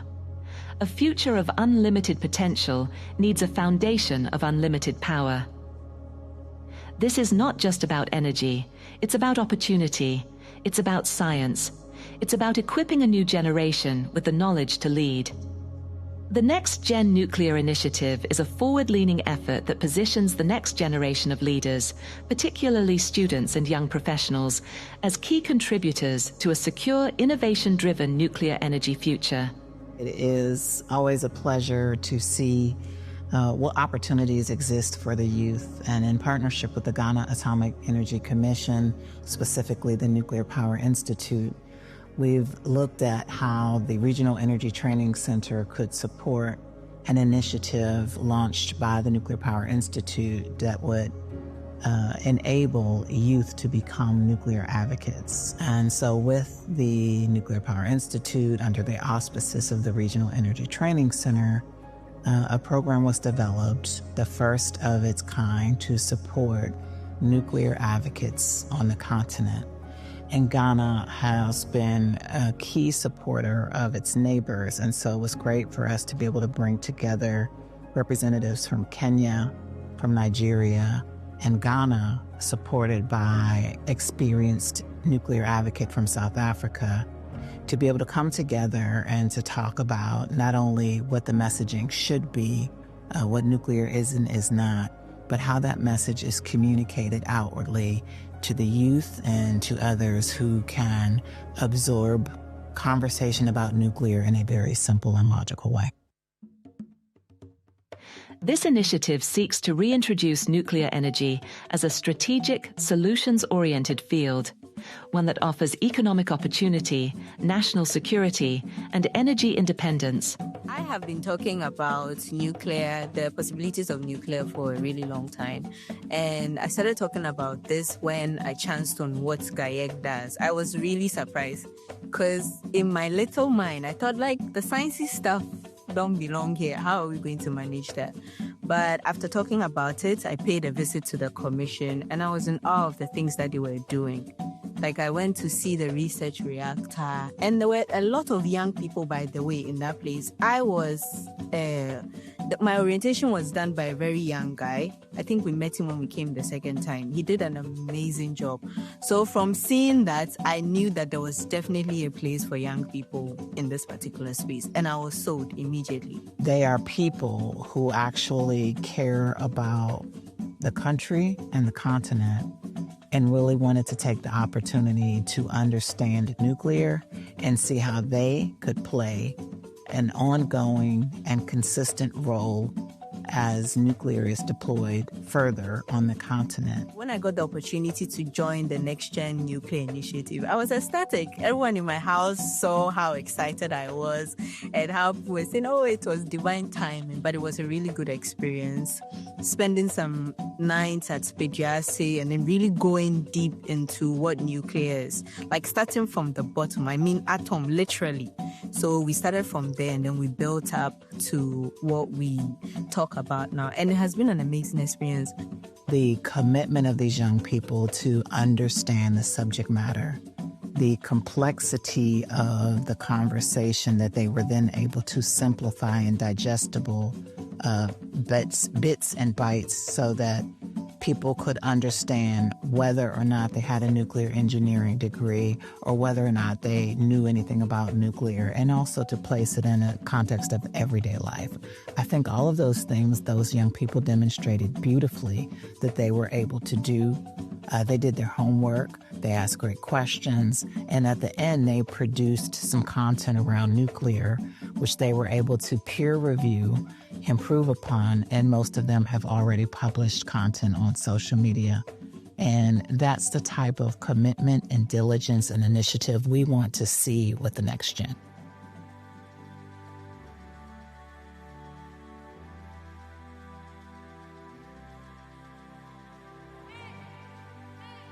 let me tell you, the energy in the rooms when we entered, I mean, you could see how curious everyone was seeing us on campus with our shirts, nuclear. I'm sure they thought so many things. But after the conversations happened, we had quizzes with them. You could see the enthusiasm amongst the students. It was electrifying. At some point, I had goosebumps and I was telling Dr. Archie, like, it was good. The teachers were involved.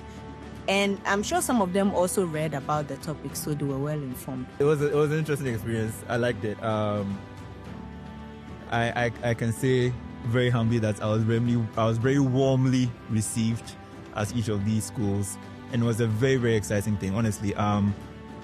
Especially when you speak to these people, you could tell just from their faces, you could see the light shine in their eyes that they were actually really genuinely interested in what nuclear was, in what the technology has to say for the future of Ghana, and we could tell that they really wanted to be a part of it. The program not only empowered 10 African advocates with the knowledge and skills to champion nuclear science and technology, but also sensitized more than 8,000 students across 8 high schools in Ghana's central and western regions. They were fired up. They were excited. They were participative. They were engaged. And they learned a lot. And we tested that knowledge with some quizzes and some prizes. And they showed up and they showed out. And I want to tell you that, these young people that we came in contact with by, splitting up 2 teams and doubling our ability to get out to the schools, these young people absolutely were reflective of the future of Ghana. And as I told them, I see some young ministers in the room, some CEOs in the room, some future presidents in the room. And I happen to visit, all girls schools, but I know that likewise that level of talent was in the boys' schools as well. And they were just, simply royalty. And I was so glad that I had the opportunity to be a part of that experience, because while they got a lot out of it, I think the teams that went out to the schools also gained so much for it, so much for appreciation for us continuing this work in partnership with the young people and making sure that they are brought in early and often into the conversation about nuclear. I believe it was 1,000% success. 100%. I loved it. The future of Next Gen, based on the first cohort, is bright. So bright, I think all of us. This fancy furniture. I like this. All right, so I want each of you to introduce yourself. We start with you, Diana. Hi, my name is Diana Edina Mkumbe.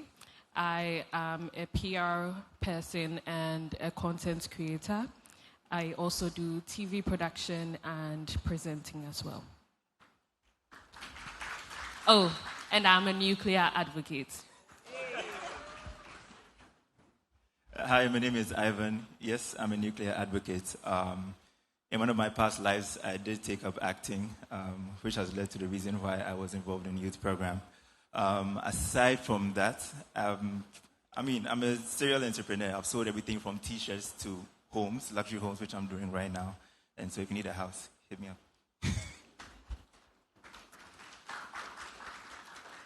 Good afternoon, everyone. My name is Purity Mawia. I refer myself as a nuclear communicator. I work for Nuclear Power and Energy Agency, which is an equivalent organization to GAEC in Kenya. And I'm also a nuclear advocate. I use my platform to share information about nuclear and I refer myself also as a mentor. I encourage young people to also take up spaces in the nuclear field. Yeah. Thank you. So, well, first of all, I want you all to know they told us that maybe some of you in the back couldn't see us, so they didn't really want us to walk around.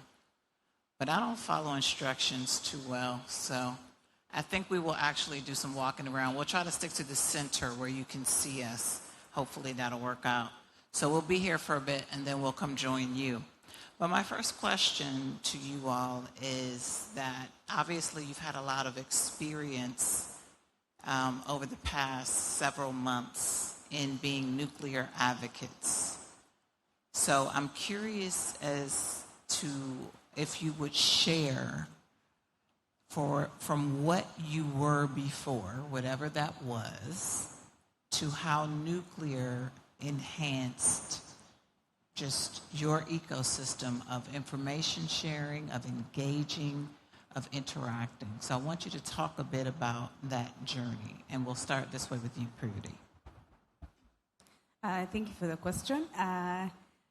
For me, like I mentioned yesterday, I have been in the field because we do a lot of engagement, especially in the community for the organization. But once I started doing the social media, sharing information through my social media platform, I realized there's so much interest, especially from young people. And like my colleague said yesterday, we have a very vibrant young generation in Kenya, and they can literally change, even influence policy in the country, like what happened during the last 2025 with the whole political. It started from social media campaign that actually influenced the changes that have been done. So I believe that even using the social media platform is an opportunity and a platform where young people can actually influence policy in terms of what you're doing in the nuclear industry. So the whole experience there's been a lot of interest and of course change of mind. You have people seeing you see, most people do not associate nuclear with Fukushima, with Chernobyl. In fact, that is the most question. Once I post a video like this, the first question is, you want Kenya to be like Chernobyl, to be like Fukushima? So that opens an opportunity for us to have a conversation, and there's a lot of engagement where we discuss and demystify the information. So it has been a good experience. Who I was before concerning nuclear. To me, nuclear was something that you do not touch. You do not go near. And I remember in one of the first tutoring lessons that we had, I was asked if I've ever had an X-ray. And I said, yes. I was asked if I like strawberries. I was like, yes. And it's most likely that the strawberry we had has gone through nuclear technology. It's most likely that the X-ray they had, it is nuclear technology for it to have an X-ray. So just from then on, you just sort of breathe a sigh of relief. It means that there is something good in this space, right?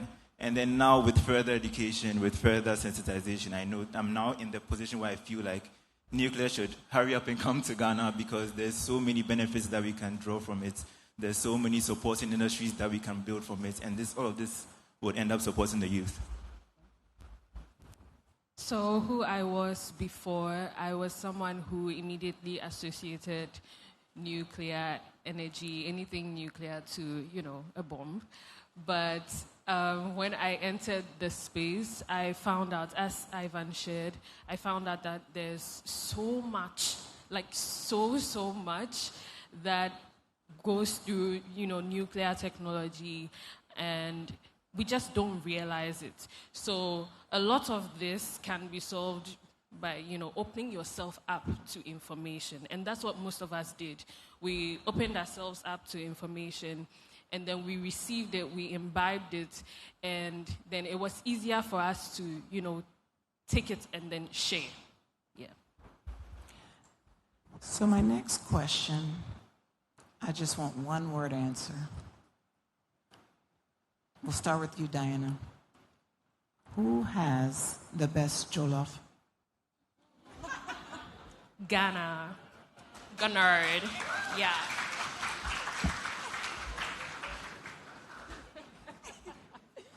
It goes without saying, there's no competition really in the jollof space. Is there? I've heard Nigeria has the best jollof. Oh, no. I was just... Oh, no. Oh, everybody woke up all of a sudden. But there are some Nigerians in the room. Speak up. They had jollof yesterday. Their minds have changed, I'm sure. I'm very sure. Purity? Unfortunately, I've only had to try Ghana jollof, so I'll say Ghana. I haven't tried Nigeria. If you didn't say Ghana, self, we would have sacked you. So my next question, we talk a lot about misinformation when it comes to nuclear, and we recognize that you all have been on a learning journey, which I think is quite important for people to witness, because you're not positioning yourselves as experts, but you're sharing what you learn as you learn it and allowing people to digest information and hopefully ask more questions. So when you think about the digital age, what caution would you give to people who are consuming information about nuclear energy? I insist on fact checking. I think AI works on both. It's like two sides of the coin. So, as much as you receive information, does not mean that it is you have a responsibility. I think the earlier discussion, I think you mentioned that it's your responsibility also to know what it is that you're feeding. So you can use AI to also do fact checking before you accept something. Also do the initiative, also finding the truth or the facts about it. So I'd encourage fact-checking, using AI to do fact-checking. And also there's so much information about nuclear in organizations that have had experience from way before US. I mean, the NRC, there's a lot of information in terms of waste and how they manage it. So I'd also encourage that you also visit such sites in the International Atomic Energy Agency, which share factual information. So, yeah. I would say that it's always a good thing to not always believe first-hand information that you get. It's always good to sort of open yourself up to be able to receive more information. It was quite a shock to me when I was told by a younger sibling of mine that they would rather search things up on TikTok, on X, on social media, rather than Google check, which we would be used to, right?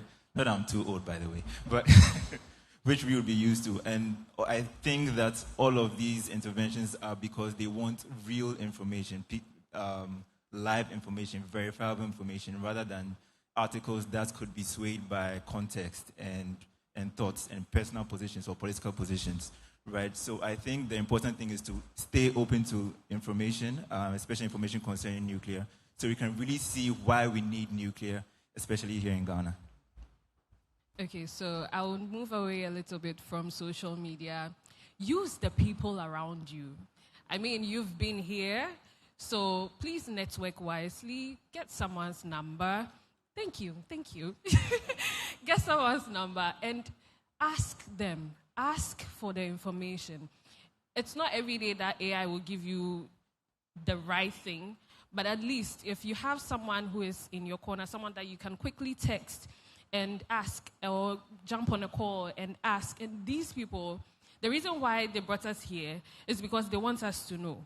So the more you ask, the more they want to even give you the information and go overboard and share so much. Some of us were not here yesterday, but Ivy, she's one of us, that's all she did. She sent an email, and that's how she was brought into GAEC. And they went the extra mile to take her round. And so she had explored the whole place before she even joined NextGen. So I think that you should use the people around you and, yes, seek the information that you desire. Thank you. So I'm just curious, you all have had the opportunity to be here, some of you for 3 days, but some of you just came today. So if you had the opportunity to actually go and see a research nuclear reactor, raise your hand and tell me if you would want to go do that. Hands up, hands up, hands up, hands up. Oh, that's a pretty good number. Mike Goff wants to go with you. Okay. I love it. I love it. Thank you. Okay, so GAEC, you'll be getting some visitors. We're going to get them signed up so they can come see it. Now, my next question. First of all, Ivan, I want to point out that this young lady right here has been filming this whole thing. You filming for him? Oh, because you didn't feel anything this whole time until Ivan came and sat up on the stage And I was wondering, I mean, I heard he was famous, but I didn't know he gets his own film. Like, what is happening? My next question has to do with what would you advise? Because we had a question earlier today, and a gentleman talked about, you know, I'm studying this. How would you encourage people who want to get into nuclear? I think the bigger question is, how do you pivot? How do you reinvent? How do you evolve when you want to do more and be more? What is that process like, and what advice do you have for the people in the audience? We'll start with you, Ivan. I think, for one, you always have to stay eager and curious. You always have to be eager to be the best in whichever space you find yourself in. And you have to be curious enough to absorb all information that would allow you to be the best in every space that you're in. Again, it's also good to always be ready to pivot. So then now, maybe there's someone in here who has a talent for physics or a talent for the sciences, right? It means that they might be amazing at NASA, but they could also be amazing in a nuclear facility, right? So it's just really about presenting these opportunities for people to see the future so that they can channel their talent through that to be able to better their country. And then you also have to be patriotic, really. There would always be a bigger nuclear facility somewhere outside the world. There will always be a bigger nuclear facility in a more comfortable place. But we really have to instill it in our youth to want to do that for God and for country, and to be able to lead this whole process, which I think that they are in a very good timing to be a great part of. Diana? I think generally pivoting can be such a big thing when you keep thinking about it. I know once you make the decision to pivot, it can feel daunting because it's entering a space that generally you have no idea about. Yes, maybe you've read about it, you want to do more, but the more you think and overthink, it becomes bigger. I think that the first step is to take the step. Once you take the step, I think you'll be fine. So as you take the step, you learn along the way. Open yourself up to more information. Stay curious, and I think you'll be fine. Impurity. Mine is never stop learning. I think if you think you know everything, then you will never grow. So you need to always learn, look for knowledge. Like don't sit and say you know everything.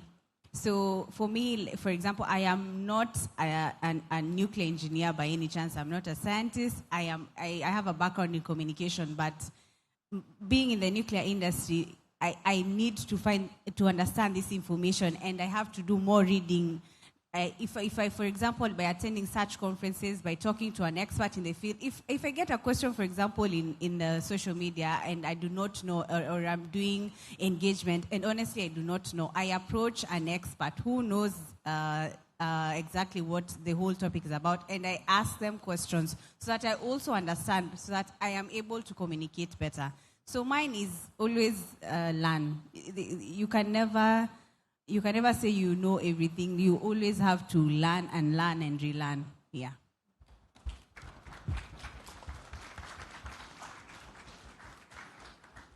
So you all were part of this learning educational system that we did for 3 days, I believe. And I'm curious, since you started from scratch in Purity, you already work in communication, so you're a little different. But at one point, you started from scratch. So I'm curious if you would share how easy or how hard it was to learn about nuclear, because I think you all did an amazing job of sitting for 3 days with the professors and then going out and posting about nuclear and talking about nuclear and having a reach of 3 million on social media in 1 week's time. So talk to me about how easy or difficult that process was just to get acclimated to nuclear.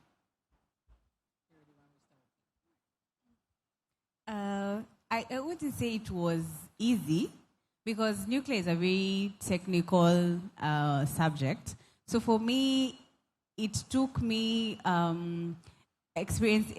People asking me difficult questions. Okay, like I said, I do stakeholder engagement sometimes, and maybe you have an exhibition, then people come and ask you questions. Then most of the time, it's the communicators who are at the stand. And someone will come and ask you a question. So what happened in Fukushima, for example, or what is a nuclear reactor? And me, with my background in communication, I do not know. So it can be embarrassing sometimes because they expect you to know some of this information.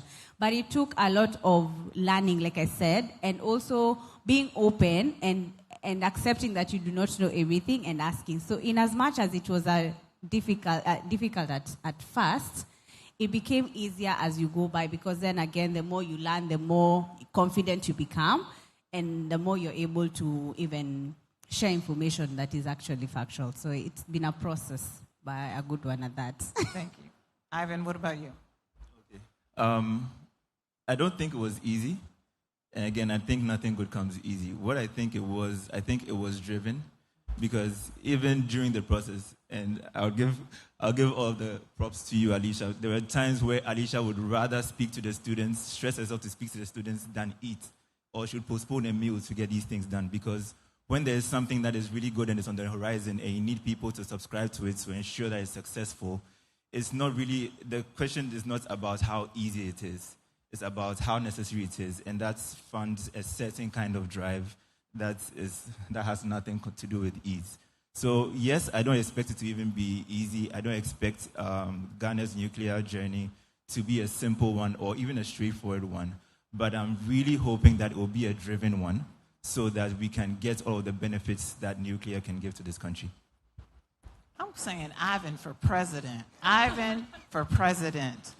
And then Diana's going to be the minister of everything. Come on now. Okay, so how many of us are science students?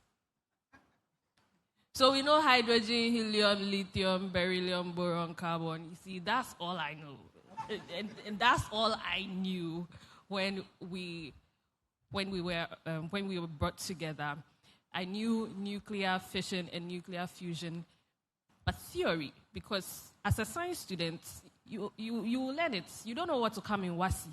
I like, yeah. So that's all I knew. But props to Mr. George. He did amazing. It wasn't difficult for me because, again, I had a little science background. But everything else, when we moved away from, the technicalities, it's the things around us. So it was easier to understand. It wasn't abstract anymore.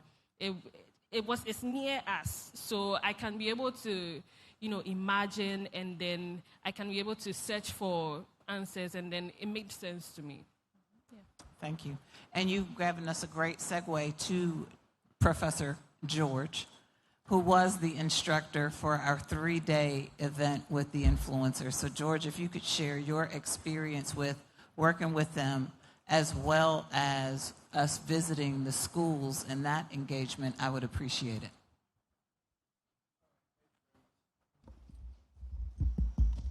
Thank you very much, Alicia.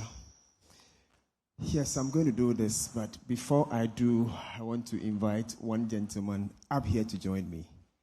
This is my good friend. I have walked this journey with him.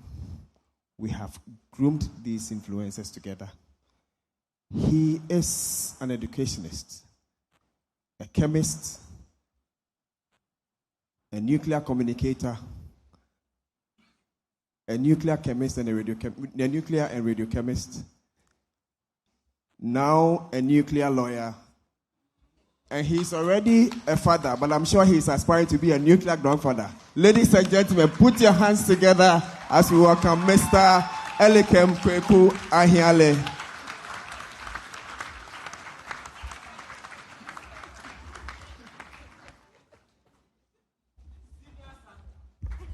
So we are going to do this together. So I remember when we started this program and we were putting the timetable together, I said that let's not bore them with too many presentations, just 4 presentations. And the first presentation will be basic nuclear chemistry and physics. How do you know what I was talking about? Because bringing people who left school years ago and then putting this as the first presentation, I honestly didn't know what I was talking about.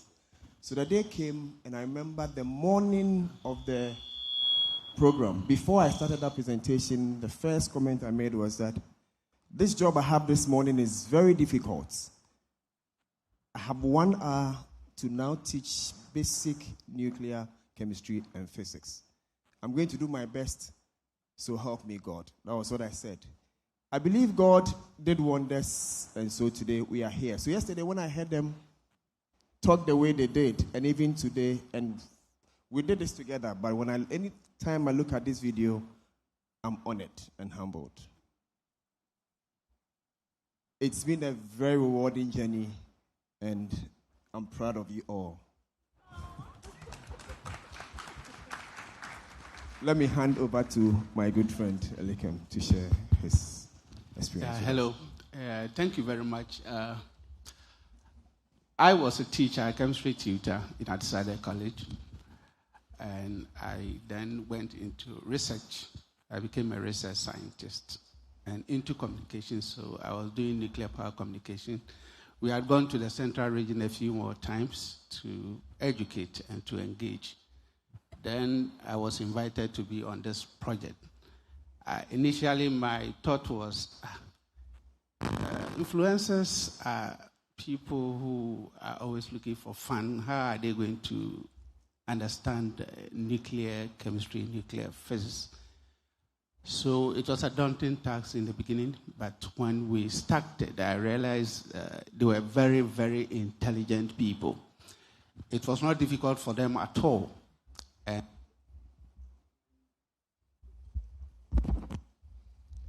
When the project progressed and we had to go to the Central Region, that is where I found their value.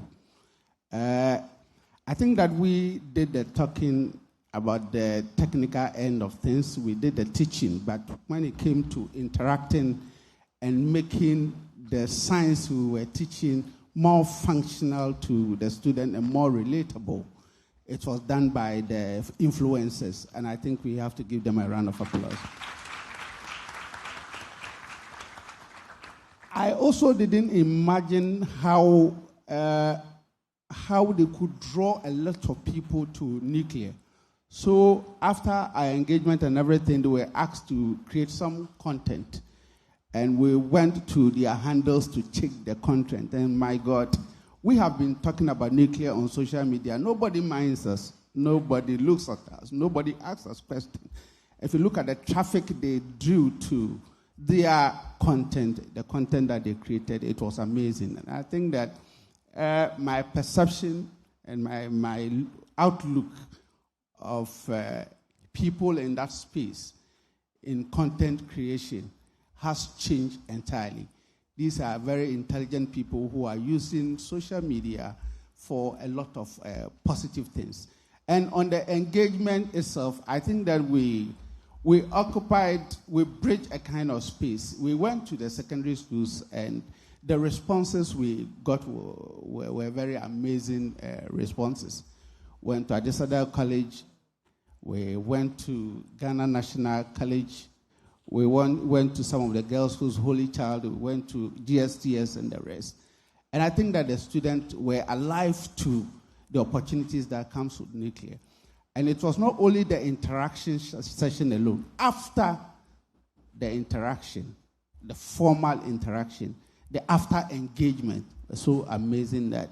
And one thing I have to say is that we've been doing engagement, but this one looked a bit different because of the organization, the logistics. I think that the organizers were spot on.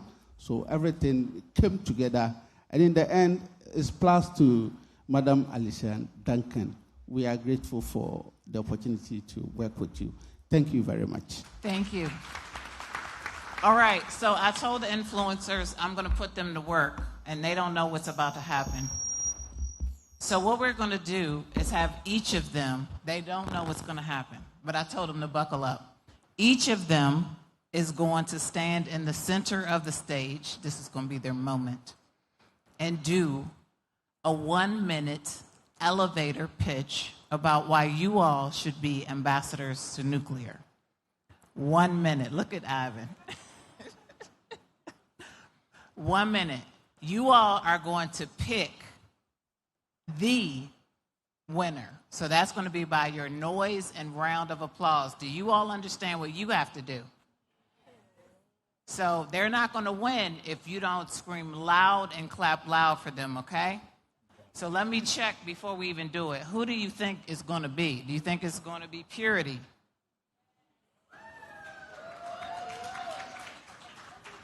Do you think it's going to be Ivan?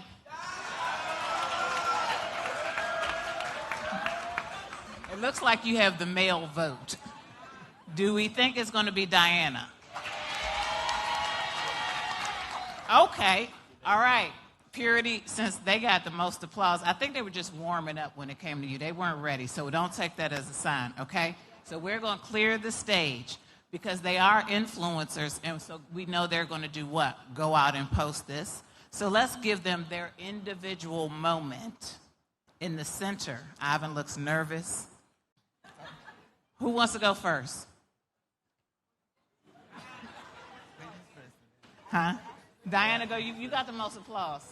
Okay, but you all need to clear the stage so she has her own moment.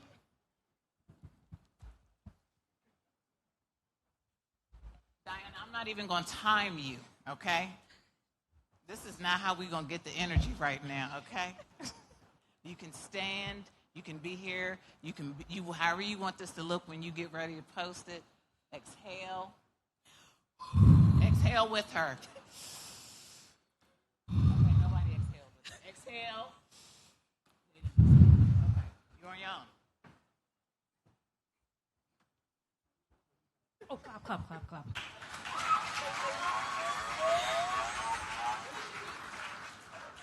How many of us are Ghanaians? Okay, a good number of people. How many of us love fufu?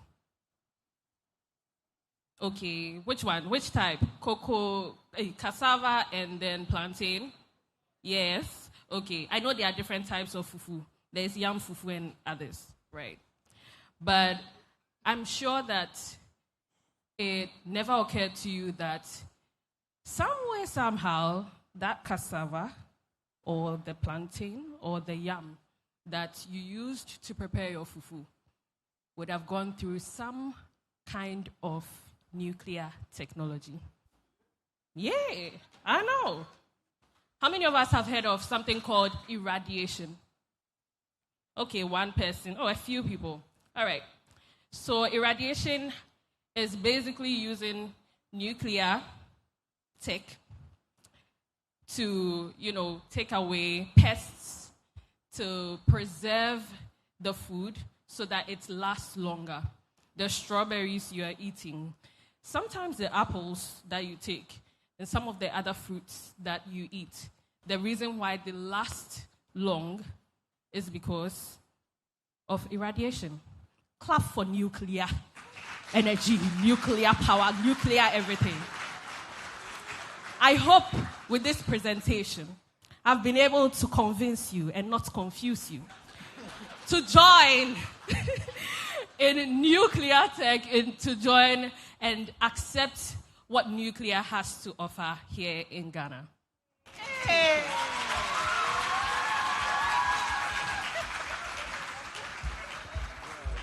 Now, she did an amazing job, didn't she? And she talked to you about something you understand in your everyday life and how it applies, right? And you could go home and explain that to anybody, your cousin, your grandma, whoever, right? Okay, so let's give Diana another round of applause. So I don't know. The competition is tough. But Ivan, get on out there and show them what you got.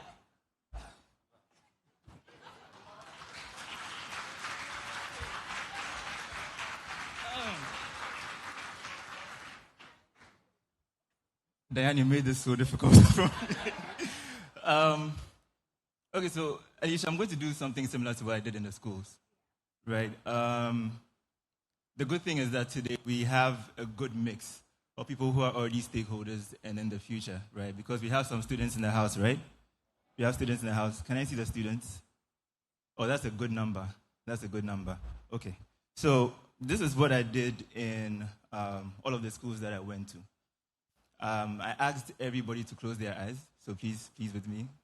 I plead with you to close your eyes. Everybody close your eyes, right? And I wanted to ask, we're all aware of AI. We are all aware of the threats that it poses to conventional jobs, conventional employment. And how many of us believe that AI is coming for a lot of the jobs that we have? Oh, really? Beautiful. You know, I actually like that. They can't close their eyes and raise their hand at the same time, apparently. Okay. So please, if you think that AI is going to if for the people who are already in employment, how many of you? Now the mic is against me too. How many of you are with me if you say that AI has been a serious influence in how your work process goes, if it affects your work process? Those who are already in employment. Eyes closed, please raise your hands with me. Okay, amazing.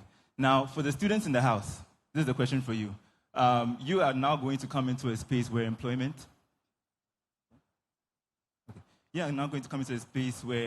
is already going to be plagued by AI. How many of you are not sure about how you are going to earn livings because of what AI is doing to the workspace? None of you guys. Don't be shy. Nobody can see you. Just raise your hands if you're afraid if you have this fear of AI. None of you? Okay, some at the back. Some at the back. Okay, great. You can open your eyes now. Now my nerves are calm. So what I wanted to say is this. There are lots of stakeholders in here who are already way ahead in the nuclear advocacy program. People who are here just to preach nuclear to you. And none of them had their hands up because they are already secure in the things that they have to do. There were a few people in youth who had to raise their hands up because there is a limited opportunity in things that we thought that we could go into just because AI is now in the picture. Now, these people have come from far and wide to come and let us know about this technology called nuclear and how it can impact our industry and all those things, because nuclear is something that is actually positive. It's actually something that has actually come to change things. It shouldn't be for somebody who is only in the sciences. It shouldn't be for somebody who is only in physics. There's a whole industry of things that could spawn from nuclear that could help an administrator, that could help a caterer, that could help a lawyer, that could help a lawyer. So nuclear is now an opportunity for Ghana to open up a whole new wave of opportunity that young people can tap into. And I think that if we are interested in the future of our country, if we are interested in the future of our youth, nuclear advocacy should be something that we should all do inherently and not be begged to. Thank you. Period.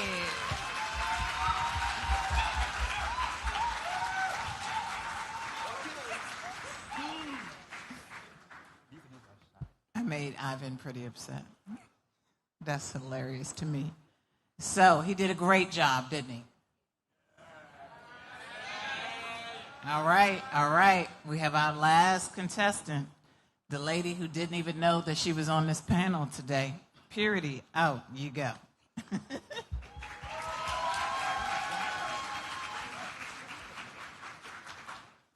First of all, Alicia, this is very unfair, but here we go. You always need to prepare for anything. So family is everything for me, and I am sure family is everything for most of us. How many believe that? Yes. Unfortunately for me, I lost my grandfather to cancer. And then a few years later, about 5 years later, I lost my father to cancer.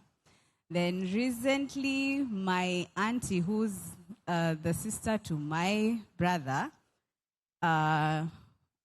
unfortunately, she was diagnosed with cancer, but fortunately, thanks to the nuclear technology, she's now a survivor of breast cancer. Yes. So, the reason why I advocate for nuclear technology is because I have seen firsthand the advantages that comes with nuclear technology and embracing nuclear technology, and that is just the medical side of it. When you look at the advantages that comes with even industrialization, when you have a reliable source of electricity, it means even as African countries, we'll be able to grow and be able to grow economically and reach a certain level of independency, if I could say that. So for me, I advocate for nuclear technology for so many reasons, but specifically because of the advantages that comes with it. Are there risks associated with it? Of course, life itself is risky. You can walk down the street and God forbid you'll be knocked by a car. You do not know. You can get into a car and you drive, God forbid you get into an accident. Life is risky, but that does not mean we cannot take the step that was said for us to advance. So that is why you all should be advocates of nuclear technology.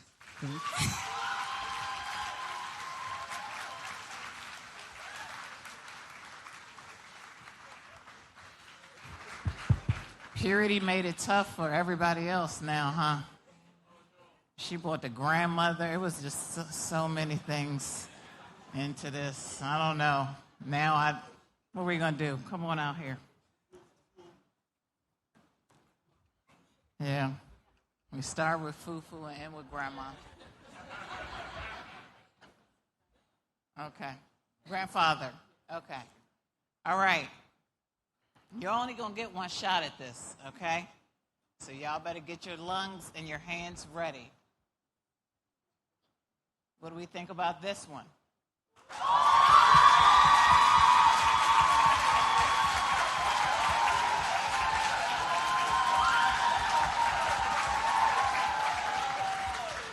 So I'm going to ask, I see Yamoa, Brian, Anusha, and Etunam in the back. You all need to be the actual truth tellers of this.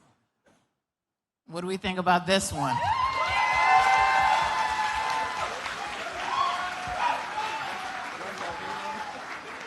Oh, first, okay. And what do we think about this one?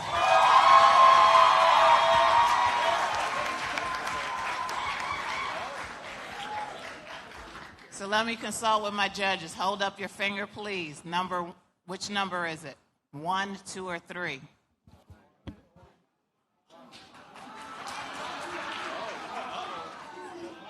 You all.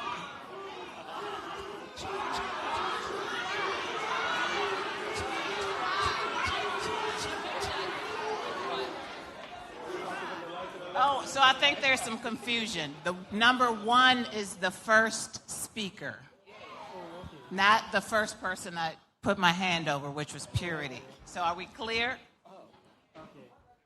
Y'all look confused. So is it Fufu? What are the judges saying? Stephen Yamoa says number 1. Etunam says, I like Fufu. Brian says, the third speaker. Purity. Purity, the third speaker. The third speaker. Yes, okay. The first one. But are you all judging by what you think or what the people said? The people have spoken. Did the people speak? Yeah. So you all were to tell me what the people said. Who was the...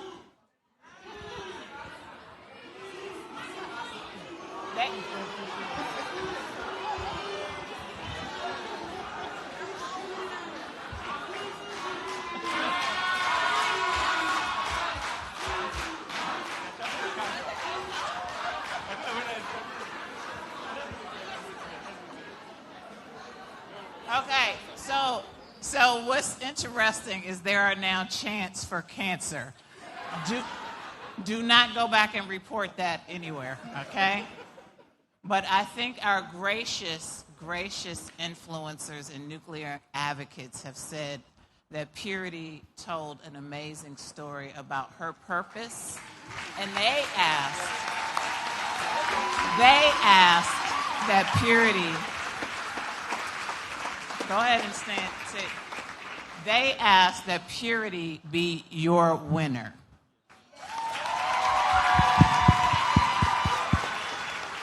So I want to give you all the final word, each of you, and we're going to do, yes, just the final word. And again, you know, these are moments that they get to share. So let's make sure we get them some good footage, because they are able, let me move you over here, they are able to be able to post a lot. And again, 3 million views for you Saints. Would you want to be part of that? Yes. Okay, so I'll give you the mic and then you pass it to each other. And you all just stand in the center and then we'll end. So go ahead and give your final. For to Alicia, thank you very much. If I was to say anything, I would say that the prospect of nuclear for Ghana is really, really exciting. I believe that we are very well timed and we are well ahead of conversation to allow this prospect to come to fruition the way it should come to fruition. And I'm hoping that this doesn't just end as a conversation, but it starts a good number of action points that we can follow and then get this to become something that is fruitful, successful, something that we would all enjoy, and something that we would all be proud of. Thank you. Before I say anything, wow, the stone the builders rejected. Look at her, the cornerstone now. But everyone here is here for a reason. It's it's not random. It's not that random. I do hope that everything that you've heard here, you've listened to here, you will go home and then you think about it. Because it's important conversations that we are having here. It's not a joke. I hope that when you go home and you think about it and questions come up, you will research. I hope that before you leave here, you will network with someone so that when you have questions, when you have doubts, when you are asked questions, you can reach out to them so that they can help answer them.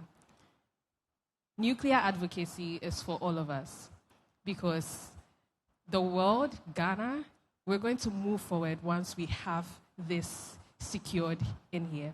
Thank you so much.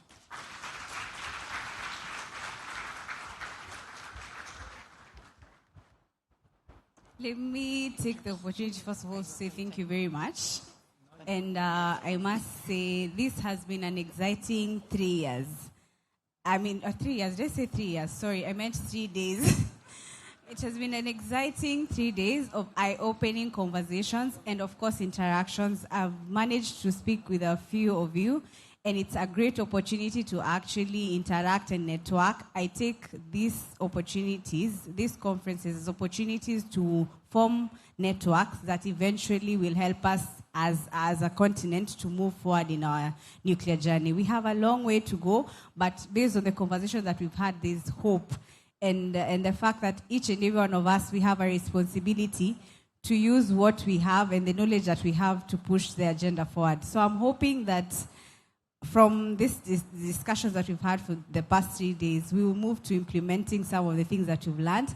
And we will look back and appreciate the opportunities that have been set. And I would like to say thank you to the organizers as well, the U.S.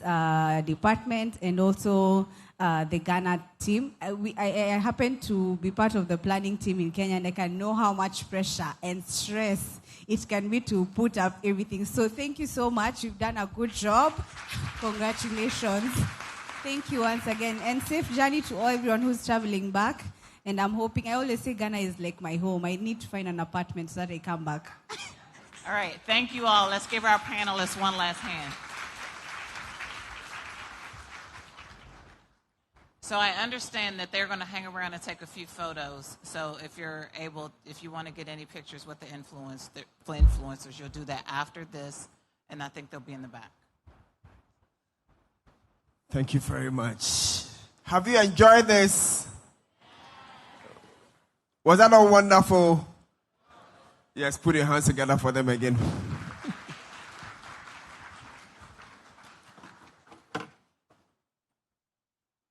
It's been okay.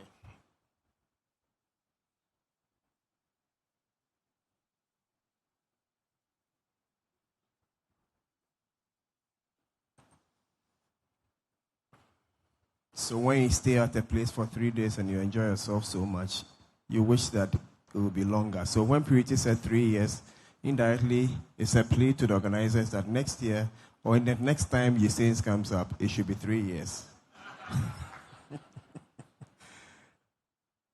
All right, so it's been exciting, very wonderful 3 days. I have enjoyed myself, but everything that has a beginning has an end. And so, even though we are enjoying ourselves, unfortunately, Yesenia's 2026 has to come to a close at this point. And so, as I leave the stage, I'm going to invite again Ms. Alicia Duncan and then Dr. Archibald Boakofi to give us their closing remarks. But then, when they finish, I have a quick announcement. Before they come, I have a quick announcement. The chaperones from the various schools that are here, I've been told they are supposed to convene at the back on the left side, this side of the room. The chaperones that came from the various schools.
So, Ambassador Matilda Aku Alomatu Oseajiman will give us some brief remarks, and then after that we'll have a group photograph with her and all the students. We'll do that in front here before we have our closing remarks from Dr. Boakofi and Ms. Duncan. So let me invite so before the students come. I think I'll just stand here. So I'd like to join everybody else in extending deep appreciation to the organizers. I mean, the government of Ghana, the government of the USA, as we said, the ministers, the practitioners, and our students. I mean, today I've been highly impressed. I think I should be learning from you, because what we've heard today has been, I would say, an eye-opener. I said it the other day that we should equip our youth with what they need to teach us. I recall that when we started talking about waste management in this country years ago, our children were the ones who brought the story to us. Reuse, re-something. There were 3 words that you were bringing to us from school. And that is how we began to realize that we needed to start making sure that waste is being properly managed. In the same vein, we realized that nuclear issues need the youth to take the fight to what we are trying to project. And so, as we wrap up, I would like to really call Miss Alicia Duncan for what she has done. She has leaders, she has bosses, but she has led this process in a way that has been very admirable. I've sat here, I've admired her so much. Yesterday, I realized when we were talking about the next generation panel, I realized Alicia got very emotional. And that is why we have a very formidable advocate for Africa in the nuclear field, advocates for Africa-US relationship in a manner that will affect positively our economies, our industries, our health, in every aspect of our lives. And so, Alicia, please, we want to recognize you, say a big thank you, knowing that somebody, bearing in mind that she has led this process as advocating so well, we have no excuse but to also lead the process. We have no excuse but to take the leadership role and make sure that we are moving faster than we are right now. We have no excuse, our leaders have no excuse to sit back and watch whilst the world moves ahead of us. And so, Alicia, thank you once again. And we're hoping that that emotion that you showed will tell us that if somebody else is telling us to move faster, then let's also get up and run with it.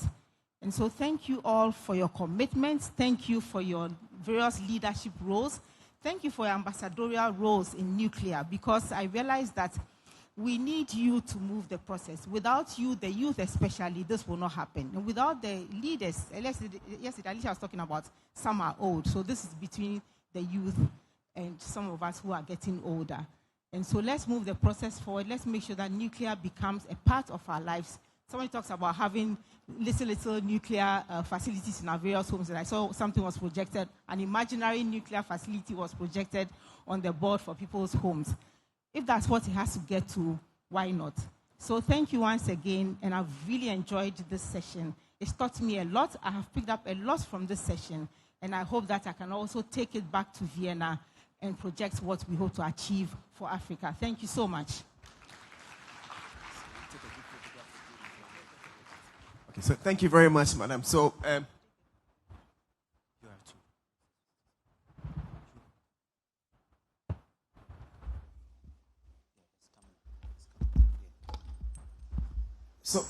So I want to invite schools, all the schools here, to come forward for a group photograph before she leaves.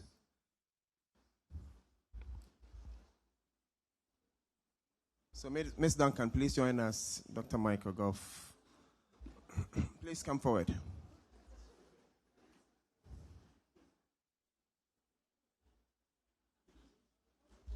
Yeah, we are also supposed to come.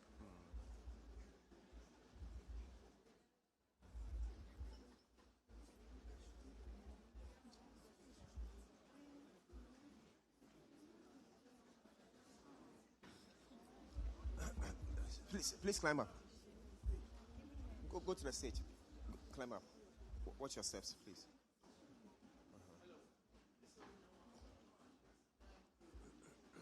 Okay. So, Carl.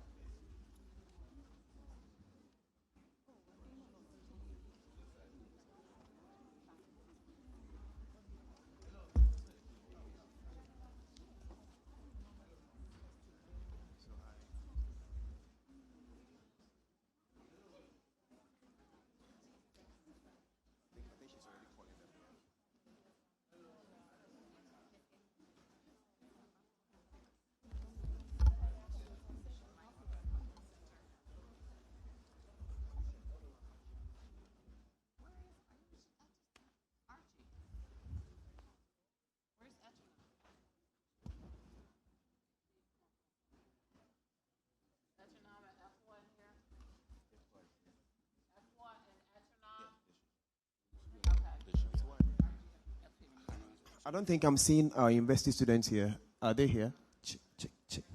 Yeah, at the back. Okay.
3 days already. Good afternoon to all of you. We've had 3 exciting days, very engaging programs, crowned with this workshop for our students. And it's been an exciting 3 days. All too soon, we have to bring this to an end. But before I do that, I need to acknowledge a few dignitaries who have made this program a successful one. Unfortunately, our Honorable Minister from Djibouti just left, but he's been with us throughout the 3 days, always showing up. Our ambassador to Vienna and IEA, Ms. Alimatu Oseyajiman, has also been with us for the past 3 days, always showing up. We have our delegation from Eswatini, our delegation from Senegal. They've always been with us here. I cannot end this by not thanking the Department of Energy, Office of Nuclear. Dr. Mygoff, thank you so much. You've been with us for the 3 USAINs that we've had, always present and always supporting us. Alicia, Anusha, Karen, Amando, that's the team we've been working with from Alicia's office to put all this together. If it's been a successful program, it's because of the partnership that we've built with that office that you are witnessing today, or you witnessed over the past 3 days. So we are very grateful for this partnership. We don't take it lightly, and we believe that what we started 3 years ago will continue. We have our fight from time to time, but we make it happen, and we show up and we show out. So thank you all for honoring our invitation and being part of this program. We are grateful to all those who travel to be part of us, and we wish you a safe journey back to wherever your destination may be. And as we say in our local language, when you hear the call crows tomorrow morning, NPI is saying thank you to all of you. I have a very supporting team that has been behind me making this happen. So I'm very grateful to all of you, and I say thank you. With these few words, I've been asked to bring this session to a close, sadly. But everything that has a beginning has an end. So very grateful to all of you for showing up and being here. And safe journey back to wherever you are going. Thank you so much.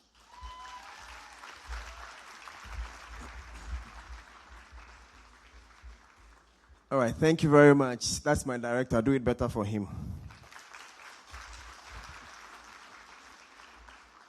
So, as he said, USAIN's 2026 has officially closed. Ladies and gentlemen, my name is George Kofi Appiah, and today I have been here to serve you, and I have really enjoyed you. Thank you very much.